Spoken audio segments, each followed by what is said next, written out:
Unbelievable, guys. Unbelievable. This guy had one job to do. Oh. Yeah. Dude, why is this so zoomed in? Anyone knows how a camera works? Who knows? Why is that so zoomed in? That's way too much face. What is going on here? It auto restarted. It auto restarted. We need some lighting.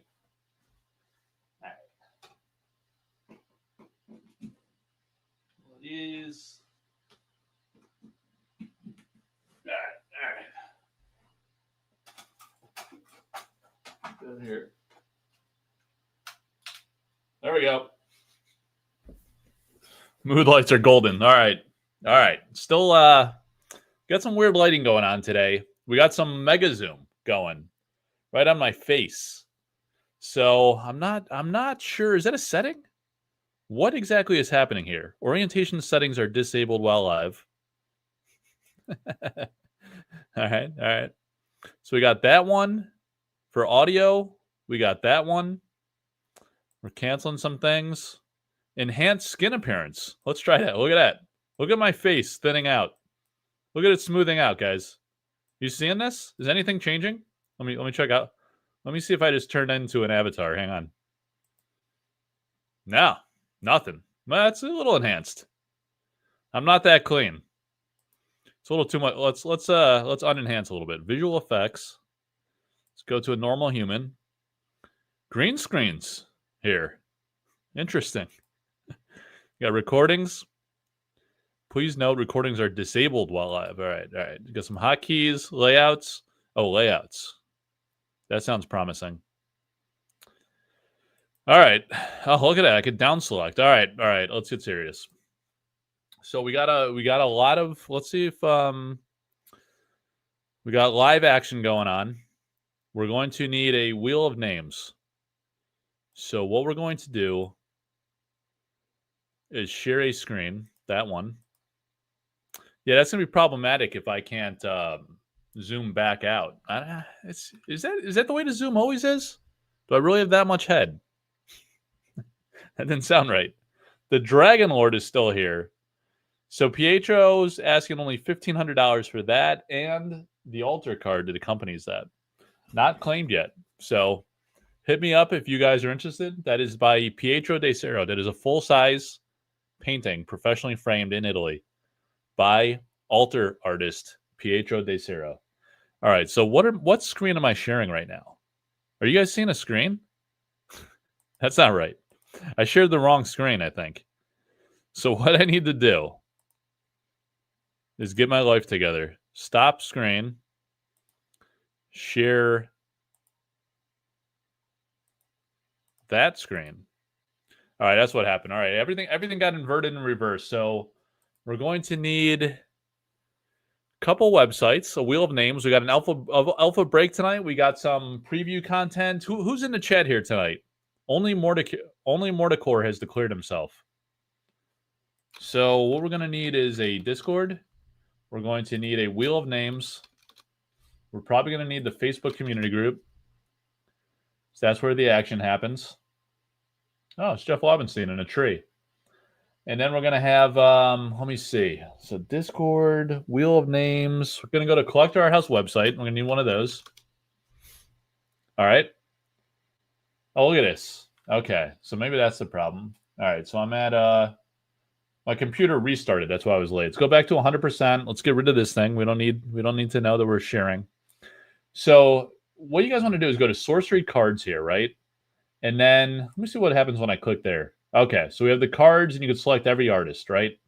All the different artists, and there's new artists now. So I got some work to do here on updating the artists. Once we have the legit normal resolution, high resolution cards from the actual Gothic set, this site will be updated with those new artists, like Juan Machuca from Mexico, and Zandi, Emil. Who else is new? David O'Connor.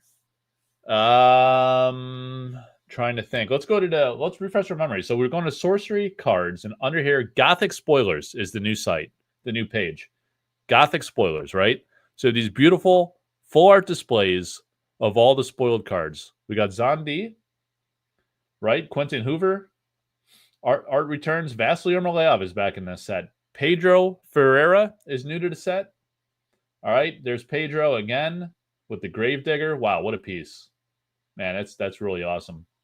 The depth of that. Mikhail Nagy-Paul makes an appearance. We weren't sure if Mikhail was going to be in this set. You know what? What is... This is really weird. It's too close to my face. All right, hang on. Who knows how to zoom the depth stack? Is that good or bad? Hang on a second, guys. There we go. Yeah, we need more chin. All right, what's going on? Good messages. Hang on a second.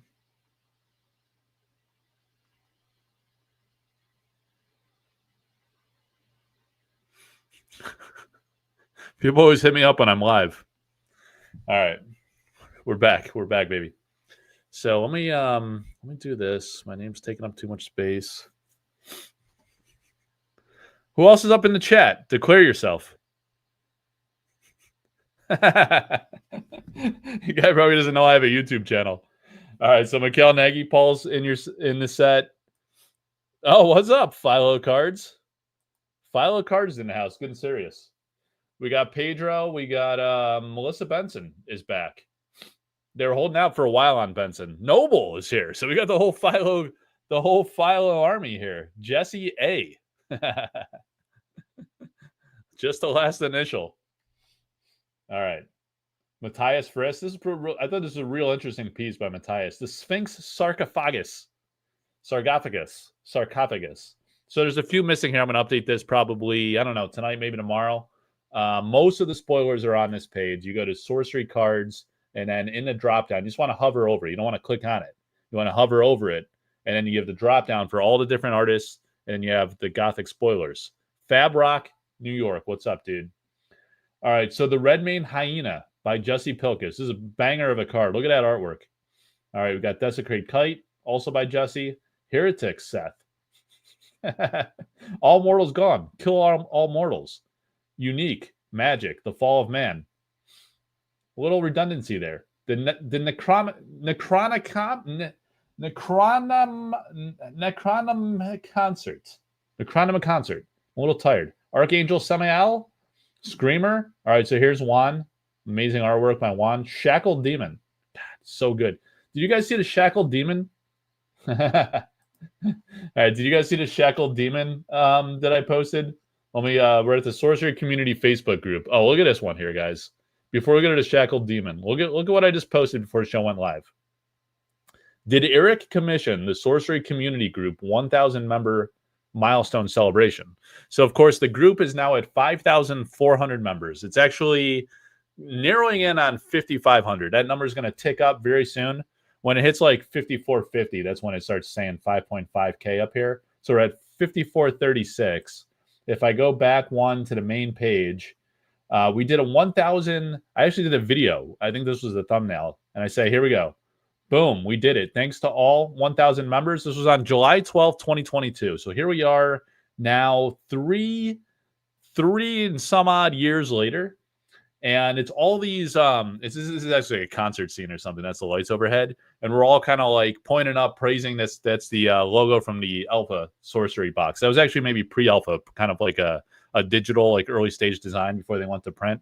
So I had that. I posted that to celebrate 1,000 members when the group hit 1,000 members, right? And now, when you go to the Prophets of Doom precons for the Gothic set release, look at the art on this box. It's like the 1,000 member celebration. Isn't that wild? Gothic Prophets of Doom Sorcery contains 4 precon decks, pre-constructed decks. That looks like the 50 Discord logo I made in protest earlier this year. The logo, yeah. So, oh yeah, this logo here. So, oh, what's up, Nomad Camper? What's up, man? So, are you the one that just saw Ed Beard Jr. at a show? He sent me a picture of you two guys, and he said a lot of nice things about Collector Arthouse and stuff. So I appreciate you guys and the shout out there. So I was like, yeah, I know Nomad Camper from Patreon and YouTube now, Leotic. So we hit 1,000 members. I post this, and this was 3.5 years ago, back in July 2022, and now Eric's putting it on the cover of the pre-constructed box, more or less, right? And who do you think painted this? I gotta hit up Kyle or someone later because this looks like could be Kyle, could be Dan Seagrave, maybe. I mean, it would make sense. It's Dan Seagrave, right? It's probably Seagrave. When you look at it's Seagrave art on the sides, it's Seagrave art, the avatars on the pre-constructed decks, so it's highly probable. I'll have to like text them or give them a call or something and say, dude, that is sick. Like all these demonic undead in worship. So pretty amazing. I really like that parallel. I mean, I don't know if it's subliminal or coincidental, but I'm going to take credit for that one, guys. I think it was a subliminal message that I planted in Eric's brain 3.5 years ago. That's my story, and I'm sticking to it. Yeah. He said he was on the phone with you? Oh, yeah, with Ed? Yeah, I'm always talking with Ed, man. All right, so what we're going to do is so we're going to the sorcery community, or not the sorcery community Facebook group. So we got 2 auctions going. We got this amazing flaming sword by Dustin Brossard. So of course, the flaming sword was a alpha and beta artwork by Alan Pollock, and here you have Dustin Brossard. Guys, I've been seeing like these goofy ass artworks where people are doing these altars that retain some of the original concept, and they just stretch the borders. They just do like a little doodle like in the middle, and they still have the original artist name down there. It's not right, man. That's straight up like copyright deviance, IP fraud. Like never alter a card and then leave the original artist name on there. That would be like if you sculpted something and then you painted the guy's face and then you signed it. Like their signature was engraved on the sculpture and then you also signed it. Like, are you Michelangelo now because you painted one of his naked sculptures? Nah, not. So what you need to do is reimagine the entire thing. Ed talked about this when he came on my channel. He's got a big altar, Dragon Lord set. You can pick any of the cards from the Dragon Lord mini set. Do a full altar, wholly reimagined. Do not leave Ed's name on there. So Dustin Brossard signed it at the bottom, and he reimagined the entire thing. It has no semblance of Alan Pollock's work, right? So I don't know. I went on a tangent there. So we got that one up for the weekend, and we got a triple sample card of the great Matthias Frisk, who returns from 4 Gothic. Please, someone like the video on Facebook, so I appreciate that. Oh, John Rothrock, how you doing, man? Please like and subscribe to the channel. Like the YouTube video, so I could grow YouTube. It's hard to grow YouTube when you do like a lot of live content and not so much recorded stuff on a consistent basis. All right, but the reason I was going here is because this is where we post that we're doing a break. And tonight, 4 guys are going pretty hard. We got 4 guys who are doing. I always do like a 5-pack minimum for the convenience. I know Philo Cards does it differently. If you guys want to get in a little cheaper, I think its prices are comparable, but you can get like one or 2 packs or whatever you want with Philo Cards. I do a 5-pack minimum just for the convenience of shipping. And when I'm doing like $30 a pack, it's like 30 times 5. I mean, it's not like a lot of money. It's really not a lot when you think about how much people are spending on singles and stuff or sealed product and whatnot. But if you want to do like single pack entries, you can go with Philo too. It is an awesome show. So as I was saying, like we got 5-pack minimums. We got one guy that's doing 5, a couple guys that are in for 10, and we got Jeff Toohey, which made this all possible by bringing it home with the last 14 so we get this scheduled. So we did not do one last week. Maybe Gothic reinvigorated things when we're back. I like to do 1 box per week, have a Friday night show. It's a lot of fun to go live, preview some things, showcase some things, talk about current events in sorcery, and get into a box of alpha for old time's sake. So that's what we're doing. All right, so I'm going to close the Discord so it doesn't beep the whole time we're going. We're going to get the overhead cam ready. And we're going to see some hot items real soon here. All right, guys. All right, I gotta chill because I'm getting distracted. All right. Gonna share from the overhead cam, add to the stage, and then let's do a switcheroo. So what I probably messed up is, I think what I want to do is pull down the screen share. Then when I do this, All right, then I'll load the screen share, and that'll jack it up. And then if I do that, do one of those, and then there. All right, so I want to do one of these and one of those. All right, so what we're doing is overhead cam time. So let me put the keyboard aside. We have the elemental avatars. We have an off. Oh, okay. Hang on a second. That's why it was. Oh, I'm back. Look at this. Now I'm gone. I was there. Now I'm gone. Now I'm back. You see? There we go. Now I'm fine tuned. Now I'm under lighting. And somehow, okay, so maybe the camera was ultra zooming because I had some harsh lighting directly overhead that was problematic. Okay. So I got an autofocus camera, as it turns out, beaming on my forehead. All right. So if I do one of these, let's see how that is. There we go. Now we got some room perspective, and we're not all face. So we got some banger paintings. We got the Gadu from Alpha. These are all original paintings. We got the Avatar of Air from Alpha. We got the Keythera mechanism. We have the Wheel of Names embedded in the highly reflective, as it appears, based on where it is with a light shining directly at it. That is the Dragon Lord altar painting. That's actually for sale. $1,500 for that, and a matching altar card from Pietro de Cero. And down there, we have the Ring of Morrigan. The Ring of Morrigan, who is, people say the ring hate is coming, you know? They're trying to stick it to us there with the ring hate. Like, nope. Reduce damage by a half a point and round down. Reduce healing by half a point and round down. You know? Swap it out. Swap it out with something else. That's what we're up against with this hatred that's coming out in Gothic. So people say it's going to kill it. Just like the remember when the Jeff Lobenstein card ruined the ring? It destroyed the ring. Just a rock. Remember Just a rock? It was over for the ring. Or was it over for the Philo Stone? That ended the Philo Stone. Now, as this card sucks. I mean, you can't even use that card anymore, apparently. That's what they're saying, man. We've seen 3 spoilers. It's game over for the ring. I'm just reporting the news. All right, so back to the overhead cam. We got a lot going on here. We got an alpha box. We got the playmats. This is the final version. So what happened was I had it printed, right? I had a sample of the playmats. And what happened was, actually, the Elemental Avatar one was pretty beautiful. Take a look at this one, right? This is the second print. This is the final print. This is the one. It's going to look like this when I do the final printing. Single player and 2-player mats. And I'm finalizing orders this weekend. I'm going to put the order in probably Monday, and we're going to get this final production going. This was the first playmat.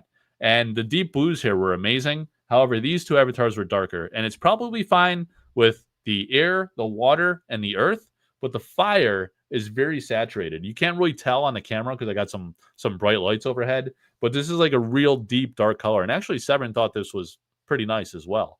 So initially, I was going to do both of the avatars. But what the production company told me, the manufacturing company, is that it'd be actually pretty difficult to do like a deeper saturation. I forget what he was using, some technical terminology about the printing process. And he said that would be probably pretty medic to do. So I had to choose. So what I'm going to do is go with this version, which is more true to the original artwork. The only way I could do both, I guess, reasonably, is if I printed like 25 to 50 more of each, which would be pretty expensive.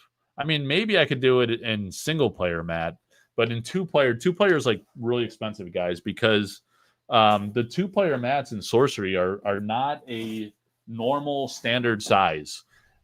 So companies don't carry the neoprene in the 2-player size, like you see underneath here. That needs to be custom cut. So it's like cost me almost double the cost to print that larger size. It's a lot more expensive. And I only charged like maybe $5 or $10 more of the single player versus the 2-player. Maybe that was a mistake. Maybe I should have, maybe I'll split a little differently next time. I don't know, because it's way more expensive to do the 2-players. And coincidentally, a lot of people buy the 2-players. There was a lot more orders for 2-player than 1-player. So anyway, these are done. We got the Sam McKinnon one of the pond. Do I have Halloween pond or regular pond? We got two variants of pond. Also had this reprinted. So we also have the pond playmat by the great Sam McKinnon. Did I say Seb? Sam McKinnon, right? So there's our two logos on the bottom, Sam's Collect Arthouse 1. And then there it is, the original art. So that's pretty exciting. We're finally getting that order in. We had a lot of orders, so it's a lot of packing and shipping is going to be coming up again. But it's a lot of fun. So we're going to use the elemental avatars as the backdrop today. Going to get a good look at the avatar of fire. So what I said was we have, first of all, the flaming sword. Let me see. Is this lighting going to work for us tonight? Yeah, as I change my lights, it's a little tricky. The flaming sword by Dustin Brossard. Really amazing artwork. Yeah, a lot of reflection. Maybe if when I hold it lower, it actually hits the sweet spot of lighting. But that is and the top loader doesn't do us much favors, but amazing artwork by Dustin Brossard. An altar of the flaming sword is up this weekend. Here's the trio, the sample cards. So we got those. And now, who is a fan of the great Andrina Jardim? This one is coming this week from Andrina, right? It's probably I'll probably open a week with this one Sunday. I don't know. I might even do a 48-hour because it's such a banger. So as people are, and I want to do this one near term, because if someone wants to come to, all right, so first they're going to be SCG Houston. Week after that, SCG Baltimore. And then I think maybe a couple weeks after that or so, they're going to SCG Vegas, right? So I want to offer a few avatars that people can potentially play with at these events, or whatever. If you just want to collect, fine. But if you're going to an event, you might be interested in a new avatar that you could use in the tournament, which I think is allowed, right? As an altar. So this is a gorgeous altar by the great Andrina Jardim of the Altarland. Look at this Enchantress, unbelievable. Let's probably take it out. Let me take it out of the top loader because I don't want to get any reflection. When I take a picture of this one, guys, it's gonna blow your mind because the vivid blues are almost like a fluorescent. Look at it freaking, and maybe the avatars behind it are too busy. But look how stunning and incredible that is. That is an unbelievable altar. Enchantress, which is a real popular avatar too. Her designs are otherworldly. Such an amazing talent. Well, look at the elemental avatars. Just eyeing her up. Damn. It is trippy. It's like a what do they call those dark lights that they use? They used in college there, Noble. You lined your college dorm with it. You know what I'm talking about. The black lights. It's like a black light. It's unbelievable. So she's an incredible artist, and probably have another painting coming from her eventually too. But speaking of which, I should have had that. I got to get a painting out, guys. We're gonna have a painting coming up this week. We didn't do it this week because I thought we could do a painting every week. There's a bunch of paintings coming through, original paintings, sorcery paintings by the altarists, where they do an altar that matches a full scale painting that matches an altar painting that they did. So we got one of those coming up, but I skipped this week. Hey, John, happy Friday, man. I skipped this week because the Gothic reveal is coming out, and I wanted that to be in focus. So take a look at Leo for a minute there. Leo's going to hang out with you guys, and I'm going to grab this card for this awesome reveal. All right. So we got that. Got the art box. I don't want to leak these too prematurely. All right, guys. So I did show this on... Where did I show this? It's the thumbnail of the video. All right, so we got that. We got that up there. All right, we're good. All right, Leo, get out of here, creepy bastard. All right, so Cursed Land. So I thought this is the Great Atlas Thorn, right? Remember when we introduced how would I get in on sending you altars and artwork? Oh, you're an artist? Hit me up, man. Just DM me. Are you in this sorcery community Facebook group? Look for Mike Servati on Facebook. You could send me a direct message, or you can go to Collector Arthouse Discord, which I had up on the screen earlier. And when you go into the show notes, everybody like and subscribe to YouTube channel, please. Then go to the comments, and there is a link tree, Collector Arthouse link tree. You could find the Sorcery Community Facebook group. I created a marketplace you guys can all buy, sell, and trade in on Facebook. I think there's like 4,500 people in there as well. It's a large market. People are always listing stuff, singles, sealed product, everything, promos, curios, which are singles. And what else? I got an art market Facebook group, and altars and artist proofs Facebook group, a Collector Arthouse group, a Collector Arthouse page.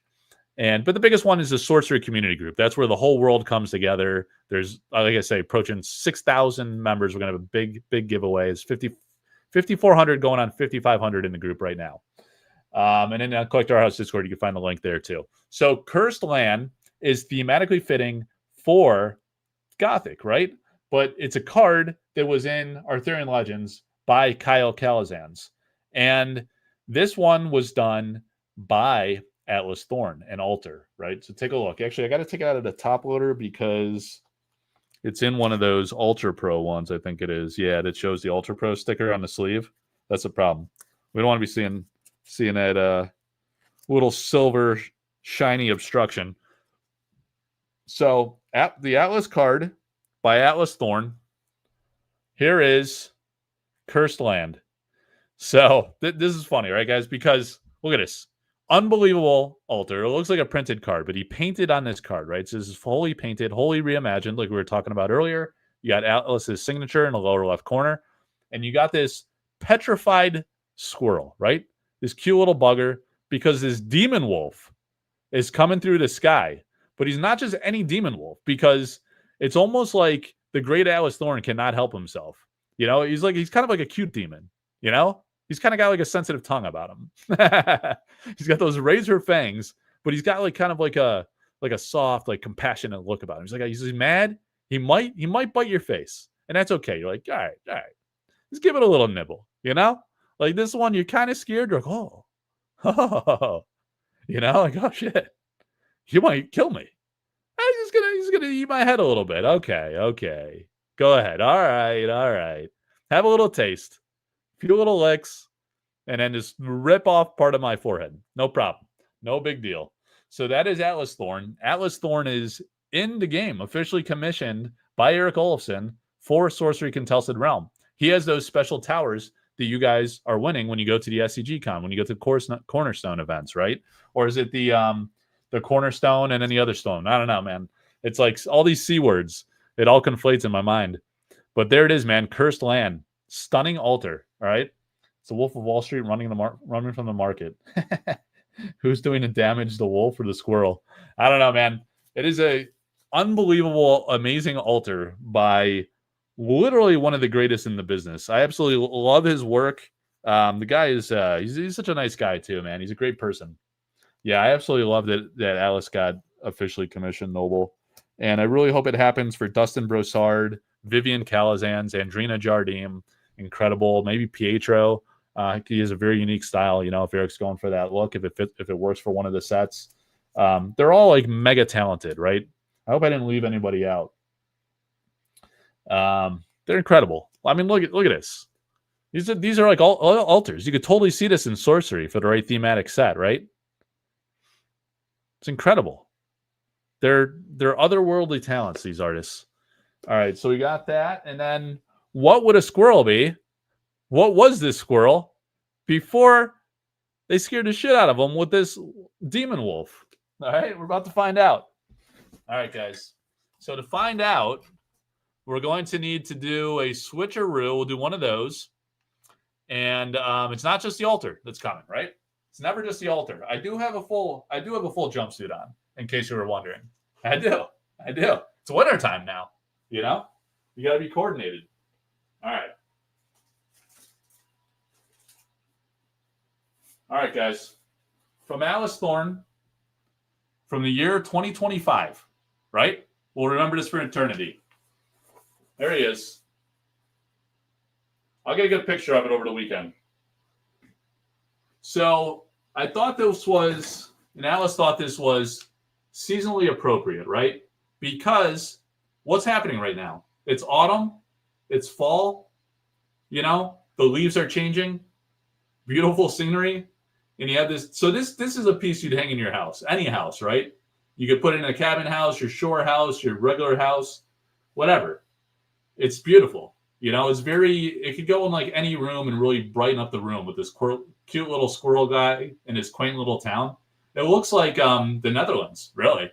I don't know, based on those tournaments I was seeing. You just get on the boat and you cruise around town. All of a sudden you're at a sorcery convention. Gaming. So it's an unbelievable, beautiful, it's a jumpsuit and a tracksuit all in one. It's a beautiful painting by the legendary Atlas Thorn that just takes your breath away, right? The stunning detail, the finished quality, just the peaceful nature of it. It's beautiful. It makes you happy just looking at it. And then you're utterly petrified by, here, let me do this, guys. And you can screenshot it and put it on the socials. I don't know. It's not going to be zoomed enough and it's too small. So then he's petrified, right? He's happy. He's chilling in the tree, hunting, not trying to hurt anybody. I think he might even have an acorn. He's got an acorn at the end of the arrow, right? So he's not really popping anybody with that. He's just slinging acorns to his buddies in a neighboring tree. So I don't know. Art is whatever you want it to be. And it's a beautiful piece by one of the legends. It's a large size. It's on board, you know. The guy's a master. All right. So that'll be coming this week. Atlas's paintings have been selling for around $2,000 or so. You know, 2 to 2.5 in that range. And it's not just the painting. Like you get amazing. He's had altars that have sold alone over $1,000, or on average like 500-ish, right? So you're getting a $500 altar and then a painting like around $1,500 to $2,000 or so. I mean, if they're settling between 2 to 2.5, and that's about where paintings are. That's cheap. If it was a sorcery piece, it'd be twice that much. So the guy's unbelievable. He's very, it's touching, his style. So there it is on the other end of the tree. After it's a beautiful like before and after, man. He's so great. I don't know. I also love his stuff. So good.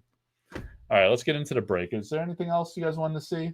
We'll stop screwing around. We'll get into the break, and then we'll see what happens. We're way ahead of schedule. We're only 30 minutes in. We're already ready for the break. What are you guys up to in chat here? I'm trying to be more engaging with the chat. So, collector art van, are you talking about you are you missing the van videos, Hex?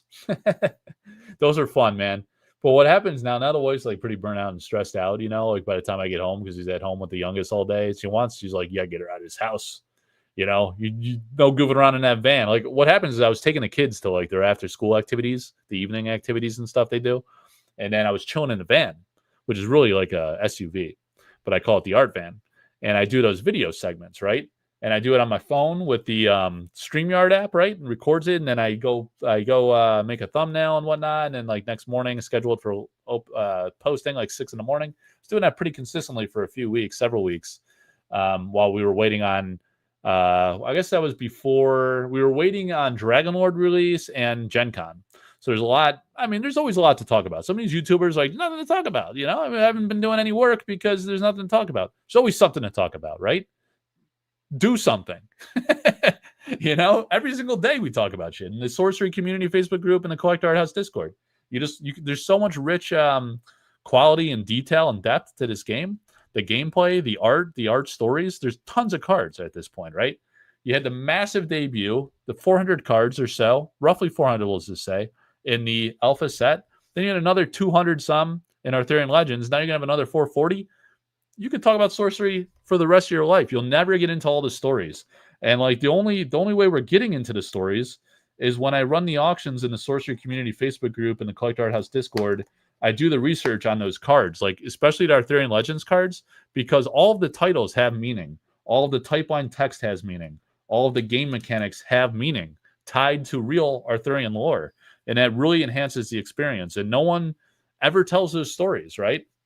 I mean, I don't know. The community didn't really take to that, and the company didn't really lean into that, I guess, which is, I mean, in a way, fine. It's probably better. Like, I don't know if the company needs to really churn out content. They probably should leave it to the community and focus on business logistics and customer service and stuff like that, right?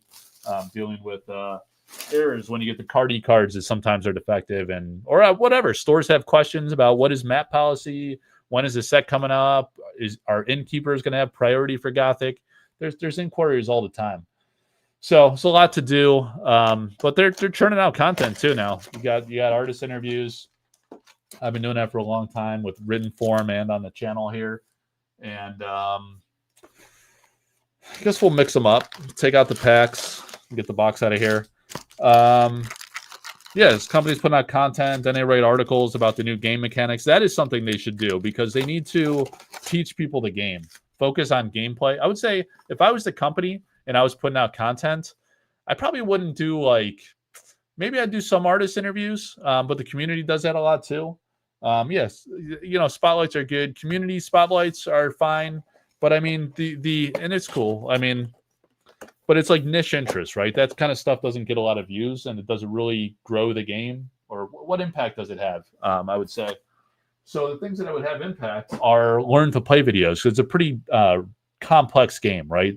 So these fringe cases with these cards, maybe going through the facts, the FAQs that are like on the cards, or just like even a walkthrough of their website. Like, hey, if you want to learn about the game, like you do a learn to play, right? And you say like, hey, go to our website, you find the card catalog, and you'll find FAQs about each of those cards, which will clarify the rules for some of these cards that are a little unclear, a little problematic. And I think that would be a great use of company resources in their media team. Help people understand the game, minimize that barrier to entry if you have a library of learn to play type content and stuff like that.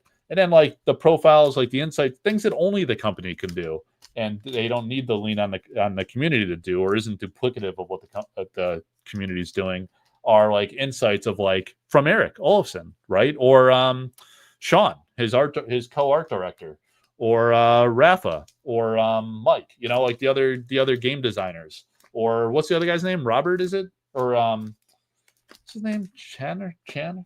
I forget his is it Brian? I forget what his name is. The other guy they hired recently in the past 6 months to a year. I don't know how long it's been.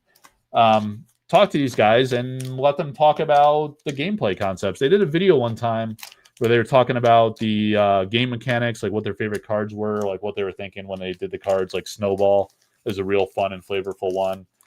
That's like the inside stuff, like the development stories, and learn to play is a good utility type subject to help people understand the game, learn it quicker so they have fun and they're not spending a lot of time reading rule books and tripping over themselves and being confused, losing whatever precious hair they have left on their face. All right, guys, it's time to roll. So we're doing the packs are going to sit up here, right? We want to be zoomed in for the cards. We have Leo here for good luck. Leo is always with us. We have pennies. I don't know. I don't even know why I went on that tangent. Just spitballing ideas here. I don't know if I never see the company in my chat anymore anyway. I don't know if they watch it. So preaching to the choir here.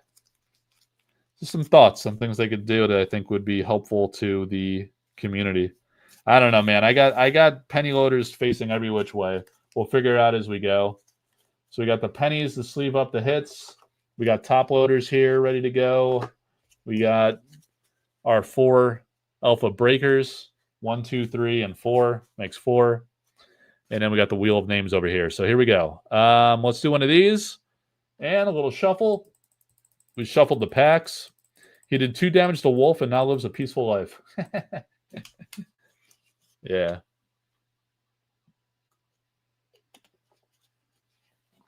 All right. So they like the all right, Ferber's going to start us off. You guys are liking the Alice Thorne artwork. He is the greatest, man.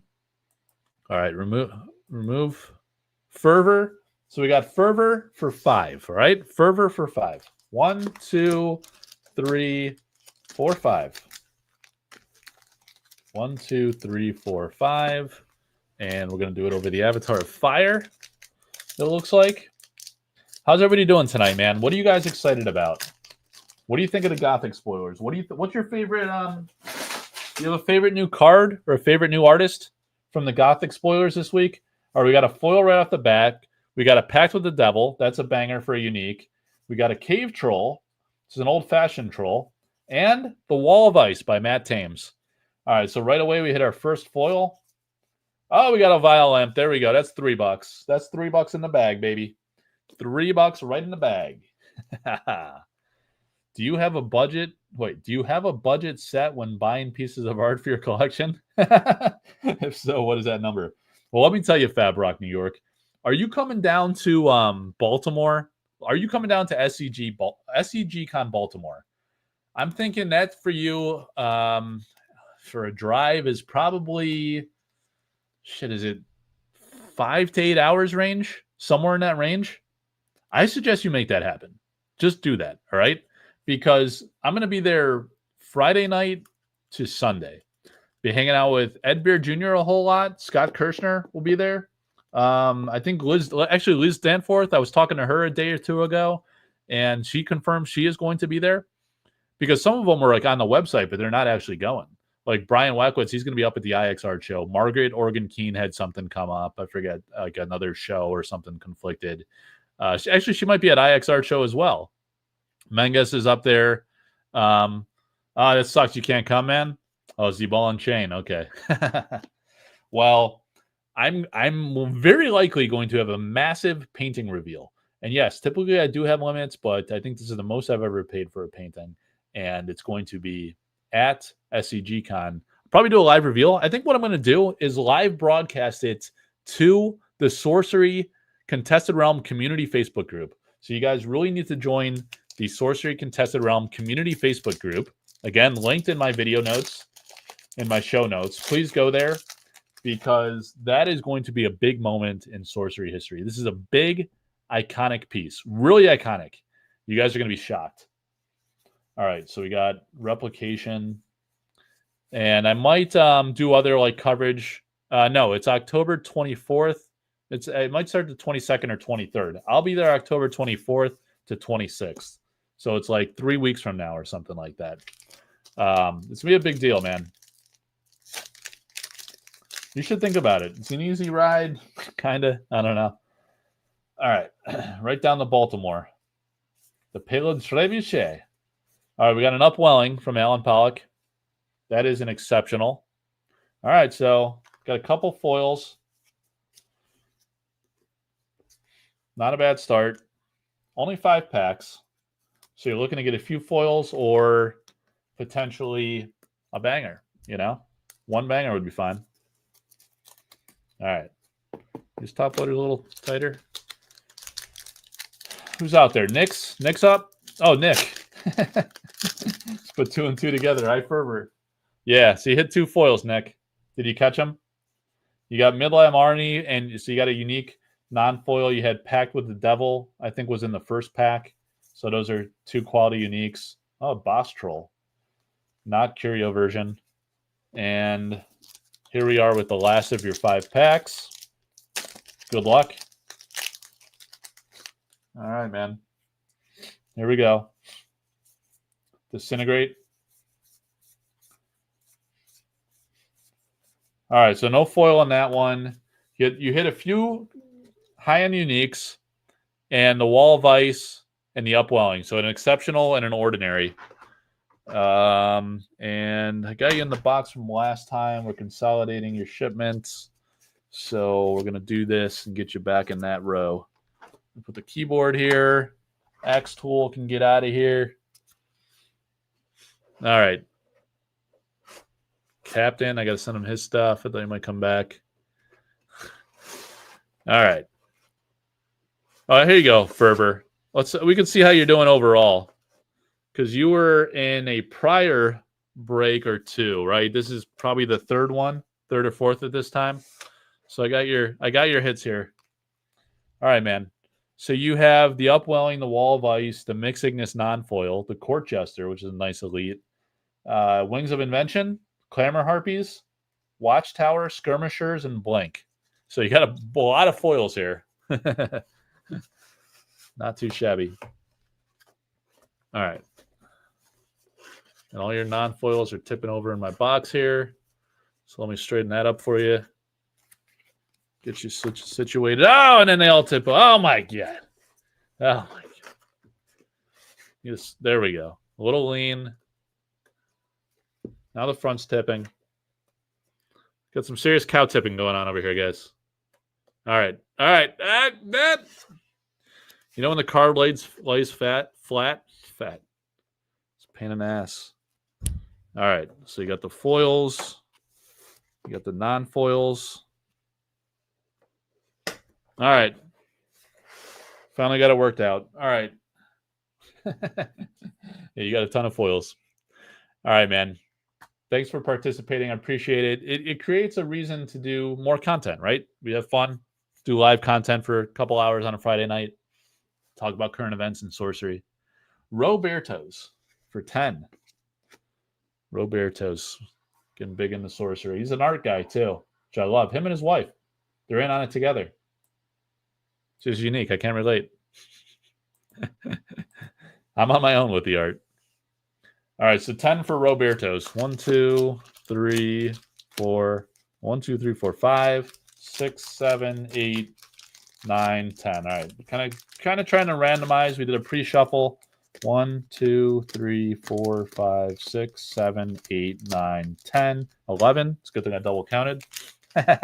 1, 2, 3, 4, 5, 6, 7, 8, 9, 10.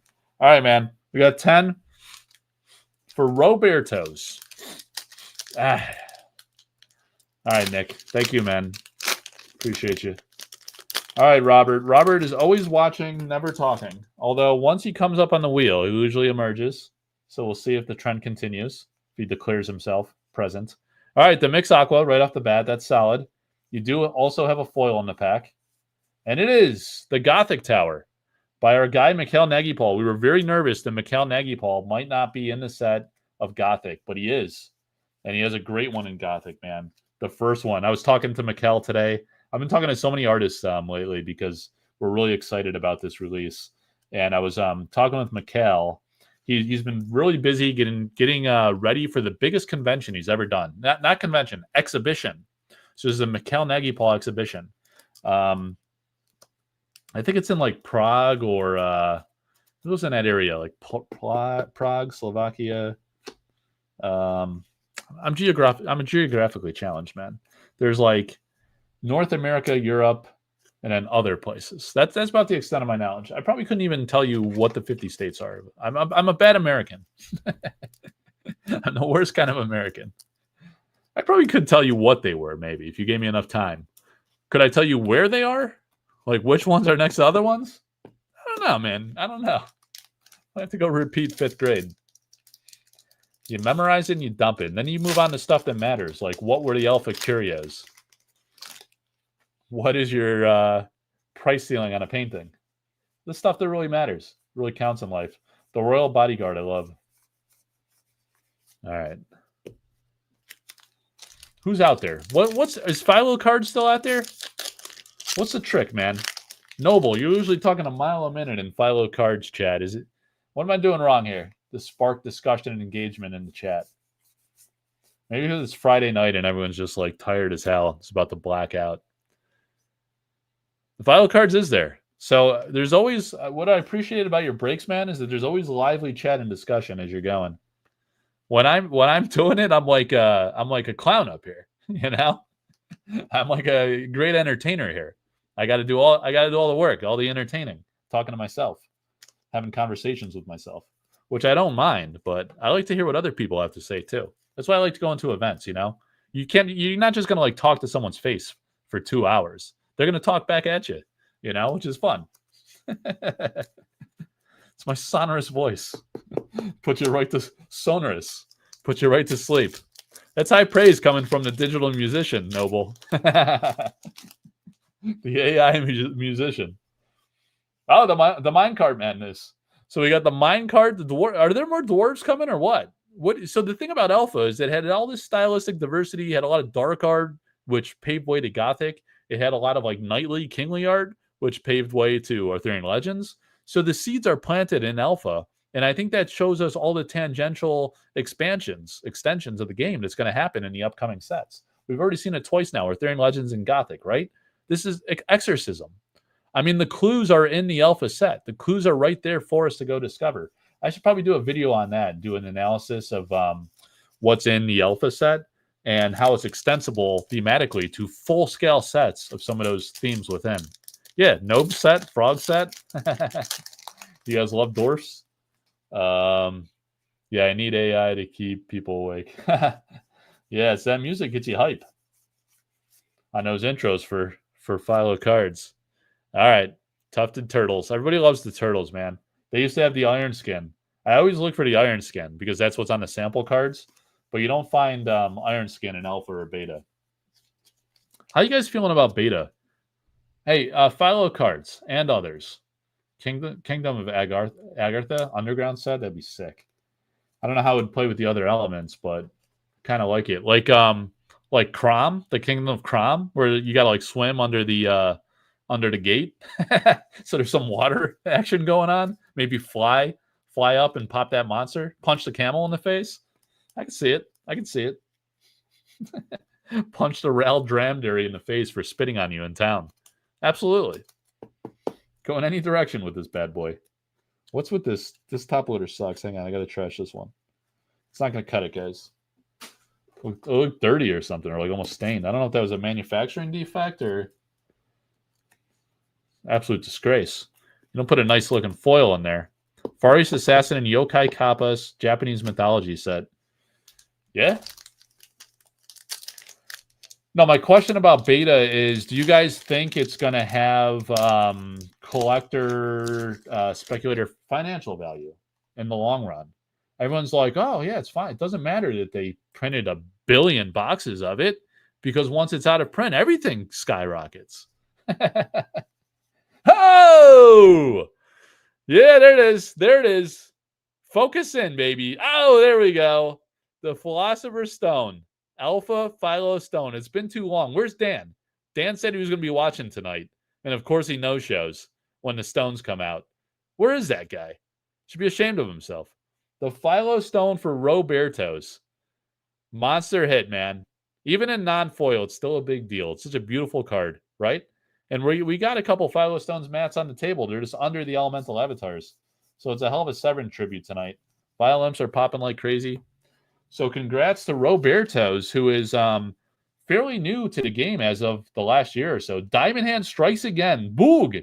Is that Bug with like one of those little circle guys up top? Like a tilde type thing, except not. It's like one of those other symbols that makes you say boog. Is that shard bugs? I don't know, man. All right, let me find. I think I gotta.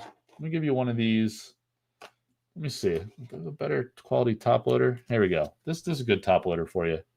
Yeah, your regular Bug was taken. So he took boog. That's hilarious, man. Simon is a huge fan of the Black Myth Wukong game, so I wouldn't be surprised if Asian Japanese mythology set. Dude, Simon is a fan of every game, man. That guy is hardcore into TCGs. I think he's actually... Oh, Death Dealer! Dude! Are you kidding me? I haven't pulled a Frazetta Death Dealer in ages. I've been calling these the Frazetta breaks because I knew we were due. You know what? Dude, I actually called it, right? Because I said, what was the card that we pulled that gave me confidence we were going to pull a Death Dealer within this case at some point? It was inevitable. So we got a Philo Stone and a Death Dealer. Absolute monster. Oh, my God. I'm putting the cards in the wrong spot because I'm so flustered. It was the core. We pulled one of those cores. I think it was the Onyx. Was it the Onyx core? I think it was the Onyx core. And I was like, guys, there's going to be a Death Dealer in this box. Mark my words. Someone screenshot this in a minute. I usually employ Dan to do this, but Scumbag didn't even join this chat. Did not even join the show tonight. Frogman Dan. He's out. He's out. All right. Death Dealer and Philo Stone. Screenshot it. Give you a smug smile. Well, look at that. The Death Dealer and the Philo Stone. How incredible is that, man? That's unbelievable. I'm fired up. 10 packs. Where are you getting these cases from, Mike? I need to know which truck these fell off. I think this is the guy I drove all the way to Baltimore to meet this guy. And was I sick? I think I was sick as hell, guys. I think I was very sick. And I was like, I got to go meet this guy. He came down from Philly Philly area, suburbs, right? I went up from Northern Virginia and we met halfway. I was like, take your kids to one of these freaking museums, the aquarium or the children's museum or one of those things. And I'm going to get up there. I'm going to meet you in person. And if you don't kill me, I'm going to buy 3 cases from you. I bought 3 cases of alpha from the guy. And then he gave me all that bulk. You see that picture I posted on the sorcery community group, having to go through that nightmare of sorting all that bulk? It was an absolute disaster. Oh, the Mask of Mayhem. So now he has an elite foil, a pretty great one, which I have not seen in quite a while. Dude, that dance, guys. Look at that scenic landscape. You know there's a Seagrave that's just like that, right? Hang on a second. I'm going to show the Three Stooges thumb in a minute. Is the Mask of Mayhem big money? Is that right? What's the Mask of Mayhem worth? This is the thing, Philo cards. I pull these sick bangers and I lose money as opposed to if I were to just big play card. If I was to just open it and sell the singles, I think half the time. Hang on a second. So let me go to let's go to the Facebook community group and let's find our thumbnail, okay? So let me see. All right. So look at this painting by our new guy, Juan Machuca. Look at this thing. That is sick. This and the Lord of Lies. Dude, the demons are coming, guys. The large demons are coming. They're going to be unhinged in this set. But the light is also coming. All right, so if I dig deep enough, we're going to find the picture of the Three Stooges. Me, Itza, and Philo cards. And man, there's a lot.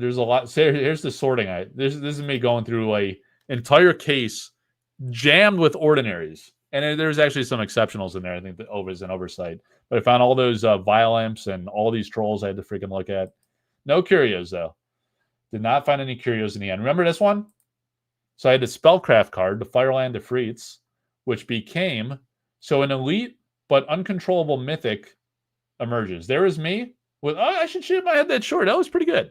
I might go that short again. Should I shave it that short again? Come with the buzz cut to Baltimore Sorcery Con? I'm kind of liking that look. A little baby Vin Diesel or something.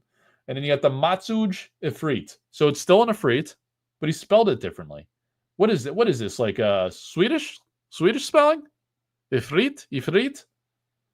I don't know, man. He changed it on me. It was an Ifrit before. So an elite demon scorns its master. So now it pops itself in the face. Hey, what's up, Shadow Cloud?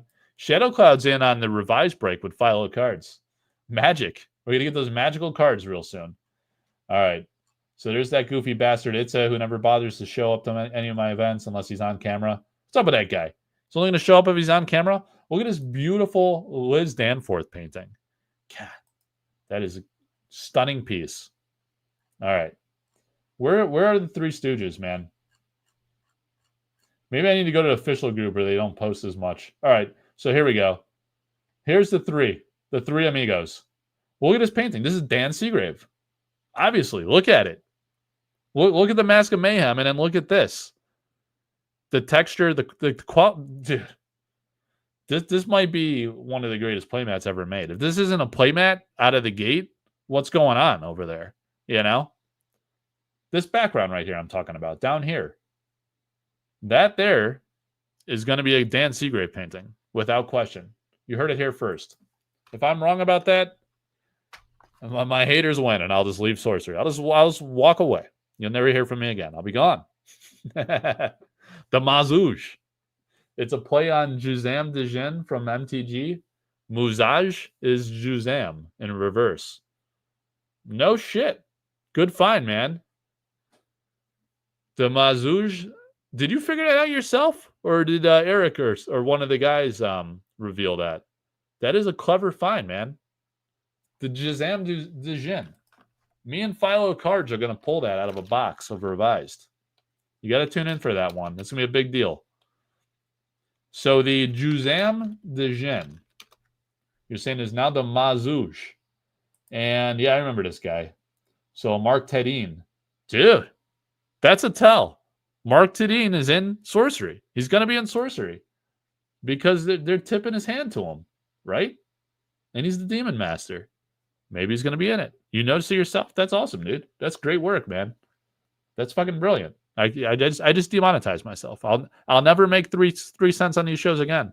I just said the F word. I just let it fly. The algorithm's going to find me. I'll be off YouTube. You're never going to see me again, guys. Take it all in. It's your last chance. It's the last Collector Art House show. All right. So, yeah, it's the Juzam. I think you got it right, dude. That's freaking awesome. I'm going to post it on the community group and tell everybody that I came up with that. That's all the rage. That's what people are doing nowadays, right? They're just doing the same shit, claiming it as their own. Just do all the same thing and say it is my idea. You know? That sounds like fun. I'm just kidding. Gedanged.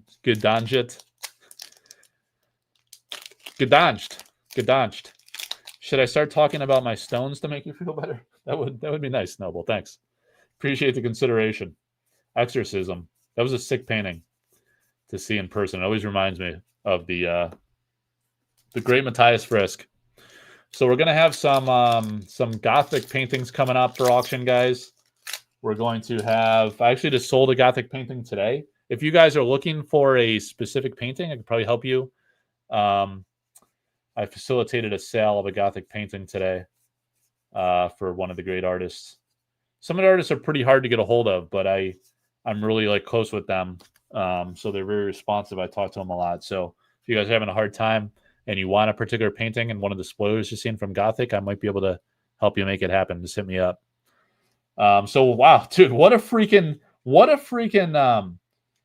10 packs, dude. Feel a little bad for Nick, man. I'm sorry, Nick. He hits 3 ordinaries. All right, so Nick's like, nah, no big deal. Forget this guy. Elite. And then he hits a mix, a death dealer, and a Philo freaking stone. You can't even focus on it. Look at that. Look at that. Screenshot it real quick. Some pulls right there. Them some pulls. The death dealer.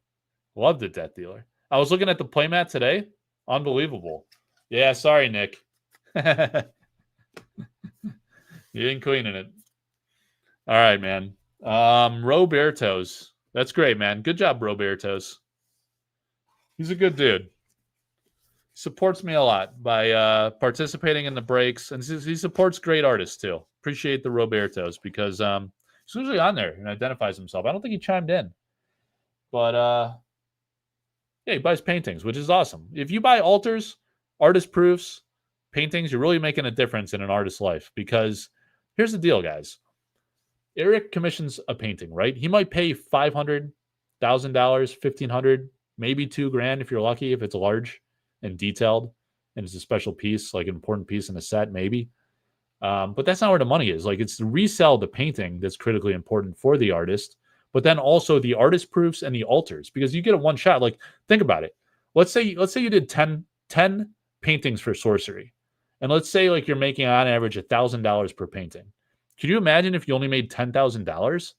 You'd be like literally in the streets, you know? Like most parts of the freaking country now, $10,000 is like, I mean, I'm in Northern Virginia. $10,000 wouldn't even get you rent for half a year. Half a year. I mean, maybe for like a quarter of the year, that might stretch. That might literally be like 4 months because you're probably paying $2,500 a month around here for rent. So 4 freaking months for the 10 paintings you did. So then you got to figure you get 25 artist proofs. If you're not making several hundred on those artist proofs, that you got to monetize that, right? And then you do playmats. You got to get creative. You do playmats, you do prints, you do different merchandise. But the hand-painted art is where you really make your bones. Like, it's a massive time investment too. It could take days sometimes to do an altar of this. Think about like the intense amount of detail and the iteration, paint drying time of doing like a small altar like this with incredible detail. You got to sketch it out. You got to draw it. Then you start filling in color. You're mixing paints. You're using different colors. This isn't like a slap job. You know, like your kids are just slathering all types of shit all over like a canvas. This is incredible, precise, fine detail. It would take me the rest of my life to draw those quivers, those arrows in that quiver. I cannot do that. I would never get to the acorn that hangs on the tip of the spear. Never. It never happened. I never get past this mushroom head. Squid. It's like squid head. I don't know, man. It's remarkable, and it takes an inordinate amount of time. So, thank you guys. Long story short, thank you guys for supporting the artists. Everyone's like, oh, Mike makes like was this commission on these sales and stuff. Like my haters that talk shit and stuff. No one has any idea like my arrangements with the artist. I don't make that public. If you made like a contractual, like if you're like a service, you're collaborating with somebody, it's a private matter, right? You don't go advertise to the world like what the arrangement is. And it can vary, depending on various factors and stuff, the product or the artist or the product, because it takes a lot of time. Like playmats are a freaking pain in the ass. Like you got to do a pre-order, you got to print it, you got to get test prints, you got to get them all printed. The quality's got to be right. You got to buy all these boxes, all the stuffing, and to stuff the boxes and package it right. Do a million labels. I mean, it's many hours, days and days of work just to the fulfillment logistics. So anyway, I'm saying it's like a lot of work. I love to do it, but it's weird that people get like salty about it and they're like, it's a commission. Like, I mean, it's time, right? It's a great service. It helps create awareness for the artist, and it helps make that their livelihood with it, and they can stick with it and create beautiful art for games like this, and make it a full-time job, full-time career, and really hone their craft and become absolute masters and pros like you see in sorcery. Some of them are very young too. So if they can dedicate all their time to doing this, they're just going to get better and better and better. Every set of sorcery is going to get better and better and better. I mean, look at it, right? The steps we've taken. You see an artist like Truitt who's progressed over the sets. I mean, Jussie's work is amazing. Kyle Calazans went from like doing altars on a card, just like Alice Thorne, then in the game, and now full-scale paintings like the Day of Judgment. My God, I mean, that is a freaking like masterpiece that should be in a museum, a sacrilegious museum, but a Gothic museum, but a museum or a castle, nonetheless. Freaking legend, these guys. All right, 10 for Astral. 1, 2, 3, 4, 5, 6, 7, 8, 9er, and 10. Oh, we had 2 stuck together there. All right. You only get one shot at Mom Spaghetti. 1, 2, 3, 4, 5, 6, 7, 8, 9, 10. All right. 10 for Astral.